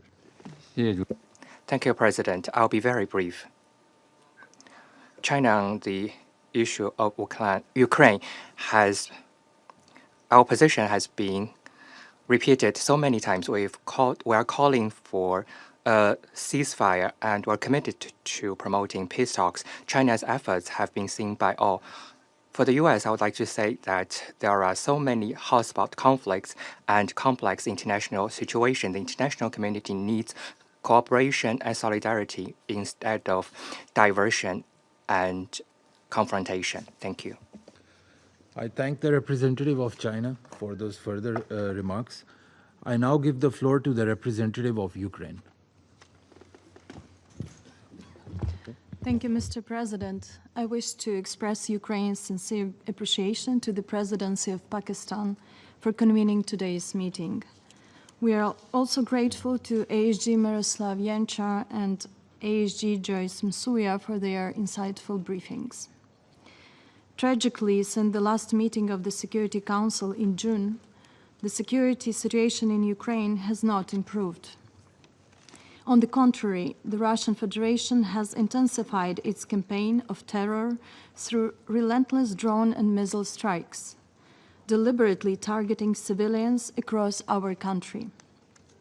This month, each massive attack by the Russian Federation on Ukrainian civilians and civilian infrastructure has broken previous records in the number of missiles, drones, and bombs used, resulting in further civilian casualties and destruction. Ukraine strives to ensure that the world hears the story of every life lost as a result of Russia's illegal, unprovoked, and unjustified war of aggression. Each life is irreplaceable, a profound loss that can never be undone. Allow me to share one of, unfortunately, many such stories.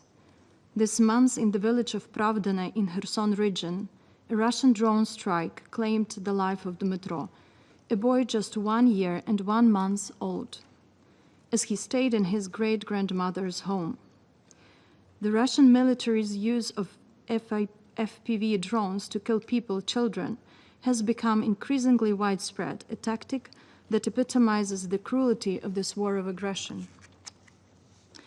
Russia's continued assault on civilians underscores the urgent need for sustained and increased international support to protect Ukraine's population. We are profoundly grateful to all partners providing air defense systems and other essential security assistance.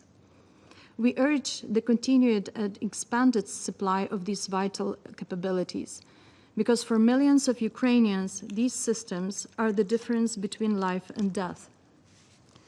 Enhanced military support to Ukraine is vital and is not designed to prolong the war, as the Russian side falsely claims, and will do so next week at this chamber. On the contrary, this assistance helps to stop Russia's war of aggression. If the aggressor state does not feel the consequences on its own territory, it will never stop its colonial war.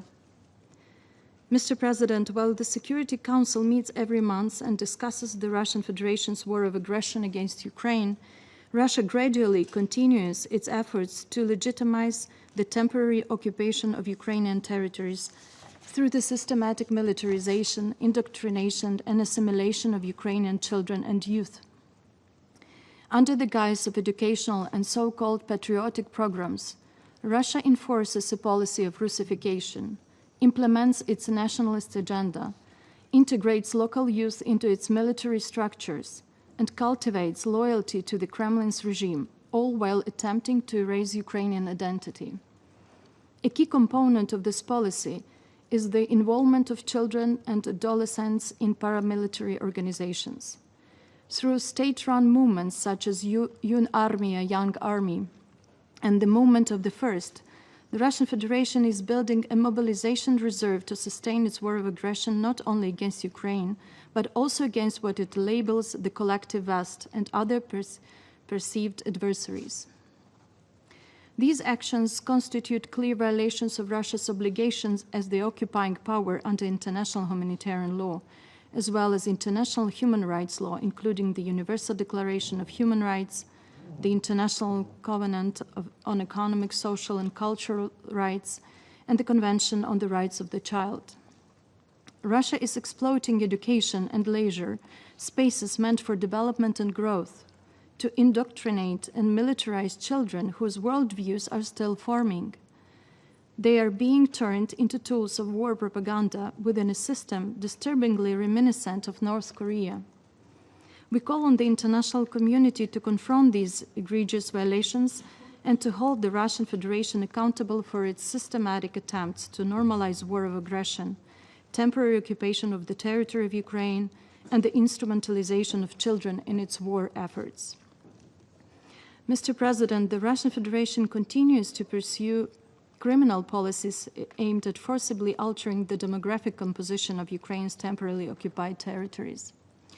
Under the pretense of mortgage and housing assistance, Russia is actively resettling its own citizens into these areas, a strategy designed to entrench its temporary occupation of the territory of Ukraine and undermine the rights of the local population. Through a preferential mortgage program, the Kremlin has created favorable conditions for Russian citizens, including military personnel, educators, families with young children, and workers in the cultural and social sectors, to purchase property in the temporarily occupied regions of Ukraine. This program is available exclusively to Russian citizens, effectively excluding Ukrainians and using housing as a coercive tool to pressure them into accepting so-called Russian passports. Furthermore, the Kremlin has drafted legislation setting out procedures for the administrative, that is, forced expulsion of so-called foreigners residing in the temporarily occupied by the Russian Federation territory of Ukraine who have not regularized their legal status under Russian law. In reality, this includes Ukrainian citizens who, through no fault of their own, remained in the temporary occupied territory of Ukraine but refused to accept Russian citizenship. These individuals are now labeled disloyal and deemed a threat to the Russian occupation administration and are therefore subject to expulsion from their own country. These actions represent a flagrant violation of international humanitarian law.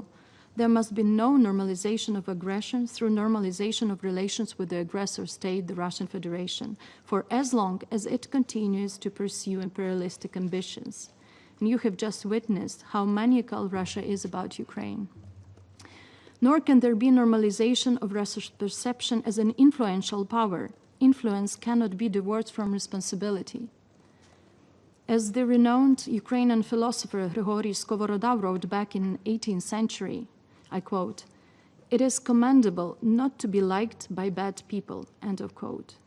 In the case of the Russian Federation, we say it is commendable not to be liked by a rotten state. Mr. President, it has been 136 days since the United States have put forward a proposal for a full and unconditional ceasefire. Ukraine has accepted it and has been consistently demonstrating readiness for diplomatic engagement. Ukraine has a clear political will. We remain open to any format that offers a path toward comprehensive, just, and lasting peace for Ukraine. By contrast, the Russian regime continues to show blatant contempt for diplomacy. It consistently rejects credible peace proposals and ignores repeated calls for a full and unconditional ceasefire. Russia could end this war at any moment. Instead, it chooses escalation, launching strikes on peaceful cities and intensifying offensive operations in pursuit of military advantage. Russia also uses peace efforts to spread in manipulative narratives. Following a recent negotiation round held in Istanbul on July 23, its representatives made misleading public claims regarding the initial list of abducted children submitted earlier by Ukraine. We must clarify these facts. This initial list of 339 names was submitted by Ukraine as a confidence-building measure. To date, Russia has provided fragmented responses, offering partial information on fewer than 1/5 of the children. There has been no response at all concerning over 200 children, including those from the Kherson orphanage. Russia mentioned children from the list allegedly returned. In fact, only 6 children were returned, 5 of whom are siblings. This was the result of a year-long humanitarian effort mediated by the State of Qatar, a process demonstrating the power of third-party engagement and not Russian goodwill. The Kremlin continues to expand its war of aggression against Ukraine, drawing others into its campaign of terror, including the use of North Korean troops and Iranian-manufactured weapons. We therefore call on the United States and the international community to intensify coordinated pressure on the regime in Moscow and its military-industrial complex, as well as on those around the world who support and enable Russia's war of aggression effort. The time for action is now, and there is no room for delay. Mr. President, the Russian Federation has been extensively and systematically using anti-personnel landmines as a method of warfare against Ukraine's security and defense forces. When Ukraine signed and ratified the Ottawa Convention, it did so in good faith, relying on security assurances provided by the parties to the Budapest Memorandum. It could not have foreseen that a signatory to that very memorandum, the Russian Federation, would later on launch a legal, unprovoked, and unjustified full-scale military invasion of Ukraine. As a result of Russia's widespread use of landmines, Ukraine has found itself in an unequal and unjust situation that severely constrains its inherent right to self-defense as guaranteed by Article 51 of the UN Charter. Accordingly, and in line with Article 62 of the Vienna Convention on the Law of Treaties, Ukraine has taken difficult but necessary decision to suspend the operation of the 1997 Ottawa Convention. Mr. President, as none of the sovereign and independent member states of the United Nations would, nor will Ukraine accept the temporary occupation by the Russian Federation of any part of its sovereign territory. Ukraine seeks a comprehensive, just and lasting peace, one rooted in the principles of the United Charter and backed by credible, binding, and long-term security guarantees. A full, immediate, unconditional, and comprehensive ceasefire for at least 30 days remains a critical first step. It is the foundation for halting the war of aggression, restoring confidence, and enabling meaningful negotiations. At the last meeting in Istanbul, Ukraine clearly advocated for such a ceasefire. We also emphasized the importance of a high-level summit between leaders to lay the groundwork for a durable and comprehensive peace. Ukraine stands ready to convene such summit meeting till the end of August. The Security Council has a critical role to play at this juncture by expressing its unequivocal position on the urgent need to terminate hostilities as the first step towards comprehensive, just, and lasting peace for Ukraine on the basis of the UN Charter. In this context, we reiterate our call to the Council to adopt without delay a resolution demanding an immediate, full, and unconditional ceasefire. Ukraine strongly encourages all members of the Council to support and engage in moving forward this crucial initiative, thereby demonstrating a credible commitment to ending the war of aggression started by the Russian Federation. Thank you. I thank the representative of Ukraine for the statement. I now give the floor to the representative of Poland. Mr. President, at the outset, I would like to thank you for convening this meeting and the briefers for their important interventions. As Russia is persistently and brutally continuing to wage its unprovoked war of aggression against Ukraine, let me draw your attention to 4 critical points.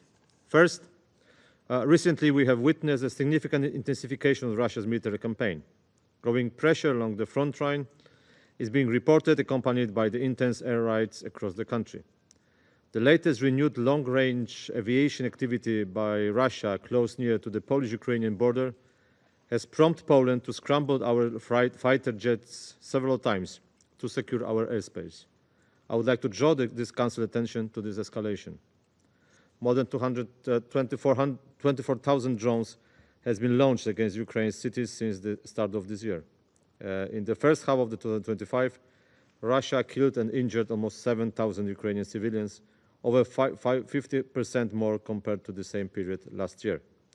By the beginning of July, Russia has reportedly enlisted over 700,000 servicemen to the war, a new grim record. Second, we commend the recent announcement by the US President Donald Trump, who continues his efforts to bring Russia to the negotiation table and engage in good faith negotiations. While Ukraine maintains its willingness to reach a just agreement, Russia's response remains blatantly predictable as they continue to mock all endeavors designed to bring genuine peace.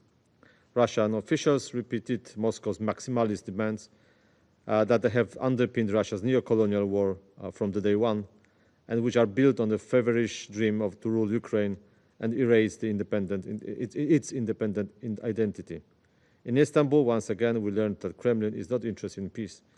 The peace is so endlessly talked about while continuing to kill, maim, and steal somebody else's land. Third, supporting Ukraine state fighting with aggressor and providing assistance based on development and humanitarian needs remain Poland's priority. This was reflected also during the Polish presidency in the EU. From the very first day of the full-fledged war in Ukraine, Poland has been a gateway of aid not only for Ukrainian refugees, but also for European logistics, energy, and medical hubs. While the ongoing Russian aggression that brings immense suffering of civilian population and destruction of critical infrastructure in Ukraine, Poland has significantly increased its financial engagement. In 2024, we allocated more than $40 million for voluntary contributions transferred to international organizations to support Ukraine, including the UN system. Our development cooperation focuses on supporting reconstruction, civil protection, and crisis preparedness in Ukraine. Fourth, Russian war of aggression remains the main threat not only to the security of Europe and our region, but also to the whole international system based on the principles of the UN Charter and international humanitarian law, as well as to the UN system itself. Each day, Russia continues to openly violate the UN Charter, showing disrespect to jointly agreed rules and, above all, to human life. Moscow is strong-willed to reshape the world's order based on international law. This will not happen. The support for Ukrainians is our response to these Russian attempts. Poland strongly believes that a sovereign and independent Ukraine is an indispensable element of a stable world security architecture, as every peace-loving nation has the right to exist and participate in global cooperation. Therefore, we will continue to stand by Ukraine to defend its independence and secure a just and lasting peace based on international law. We are fully convinced that Ukraine is fighting not only for its own freedom, but also for the security of all free nations. Mr. President, in conclusion, we firmly appeal once again. It is time for Russia to end this illegal, brutal, and unsustainable war. We welcome Ukraine's interest in genuine negotiations and call Russia to engage in peace talks and to stop conducting the attacks on civilians and civilian infrastructure in Ukraine. Furthermore, we urgently, persistently call for the return of the kidnapped Ukrainian children. And I thank you. I thank the representative of Poland for the statement. I now give the floor to His Excellency Mr. Stavros Lambrinidis, Head of the Delegation of the European Union to the United Nations. Thank you, Mr. President. Thank you for convening this meeting, and thanks to our distinguished briefers for sharing their assessment of the disastrous consequences of Russia's war of aggression against Ukraine. The past weeks have seen the continuation of two trends. On the one hand, Ukraine has shown a genuine commitment to peace by continuing to call for an immediate unconditional ceasefire as a first step to ending this war. On the other hand, Russia has continued its indiscriminate missile and drone attacks on Ukrainian cities and towns. Intentionally directing an attack against civilians or civilian objects or causing disproportionate civilian harm is a war crime. Earlier this month, the UN Human Rights Monitoring Mission in Ukraine published its report on the protection of civilians. It concluded that June 2025 saw the highest number of monthly civilian casualties in the past 3 years, with 232 people killed and 1,343 injured. This is unacceptable. I underline once again the EU's steadfast determination to put an end to Russia's war of aggression and to achieve a comprehensive, just and lasting peace, in line with the decisions of the UN General Assembly. We, as Europeans, together with Ukraine, have been working tirelessly to this end, and we welcome all efforts in that direction. We have joined Ukraine and international partners, including the United States, in calling for a full, unconditional, and immediate ceasefire.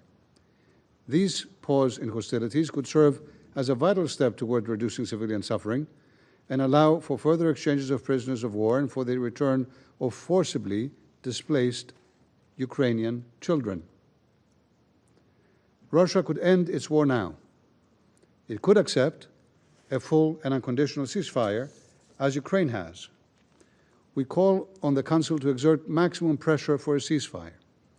This would provide space for meaningful talks aimed at ending Russia's war of aggression and achieving a comprehensive, just, and lasting peace grounded in the principles of the UN Charter and international law. We urge Russia to cease its aggression and withdraw all its forces and military equipment from the entire territory of Ukraine immediately, completely, and unconditionally. I remind this Council that Ukraine has an inherent right of self-defense under Article 51 of the UN Charter. Russia is the aggressor. Ukraine is the party defending itself. There can be no sitting on the fence on this. Furthermore, the EU strongly condemns support by third countries and actors and entities therein which enable Russia to sustain its war of aggression. The EU condemns the continued military support provided by Iran, Belarus, and the DPRK. We urge all countries to immediately cease any direct or indirect assistance to Russia in its war of aggression. The European Union, Mr. President, underlines the importance of humanitarian relief effort and confidence-building measures, notably the exchange of prisoners of war, the release of civilians, and the return of all Ukrainian civilians, particularly children, that have been forcibly transferred or deported to Russia and Belarus. We commend the efforts of OCHA and its humanitarian partners in providing assistance to those in need. Full, safe, rapid, and unhindered humanitarian access must be facilitated for humanitarian relief to reach all civilians in need, including in areas under temporary Russian occupation. In closing, Mr. President, I reaffirm the EU's unwavering support for Ukraine's independence, sovereignty, and territorial integrity within its internationally recognized borders. And I also cannot but note, Mr. President, that the Russian Federation, as it continues, including today, to shed crocodile tears for the oppressed of the world and for the UN Charter, is continuing to pursue with increased relentlessness its illegal war of aggression against Ukraine and against Ukrainian civilians. And while it is injecting hundreds of billions of dollars to its military to pursue its illegal war in Ukraine, it doesn't have a penny to offer to alleviate hunger, to alleviate poverty, to promote sustainable development for tens of countries around the world and their citizens who desperately need them. The hypocrisy, the double standards are eye-popping. We implore this Council to use all the powers in its disposal to be able to impose an unconditional and full ceasefire and to be able to promote a just, a lasting, a comprehensive peace in line with the UN Charter. We implore you. The European Union, on its part, will continue to support Ukraine for as long as it takes. Thank you. I thank His Excellency Mr. Lambrinidis for his statement. I now give the floor to the representative of Latvia. Mr. President, I have the honor to address the Council on behalf of three Baltic states, Estonia, Lithuania, and my own country, Latvia. And we thank the Presidency of the Council for convening this meeting, and we commend ASG Jenca and ASG Msuya for their comprehensive briefings and continued efforts. The UN plays a vital role in Ukraine, delivering life-saving humanitarian aid to those in need and ensuring that the facts of the war are documented with accuracy and impartiality, upholding the principles of human dignity and international accountability. Today, I would like to highlight three key messages. First, Russia's war causes immense civilian suffering and constitutes a flagrant breach of international law. Russia's full-scale invasion of Ukraine that has been going on for almost 3.5 years and continues to inflict widespread humanitarian devastation. Over the past weeks, Russia has further intensified its drone and missile attacks, systematically targeting civilians and civilian infrastructure, including hospitals, power grids, and schools. Many innocent lives have been lost. And these are not isolated cases. They represent a calculated campaign of terror and destruction. International humanitarian law is being ignored. The Security Council must not look away. And the international community must go beyond statements.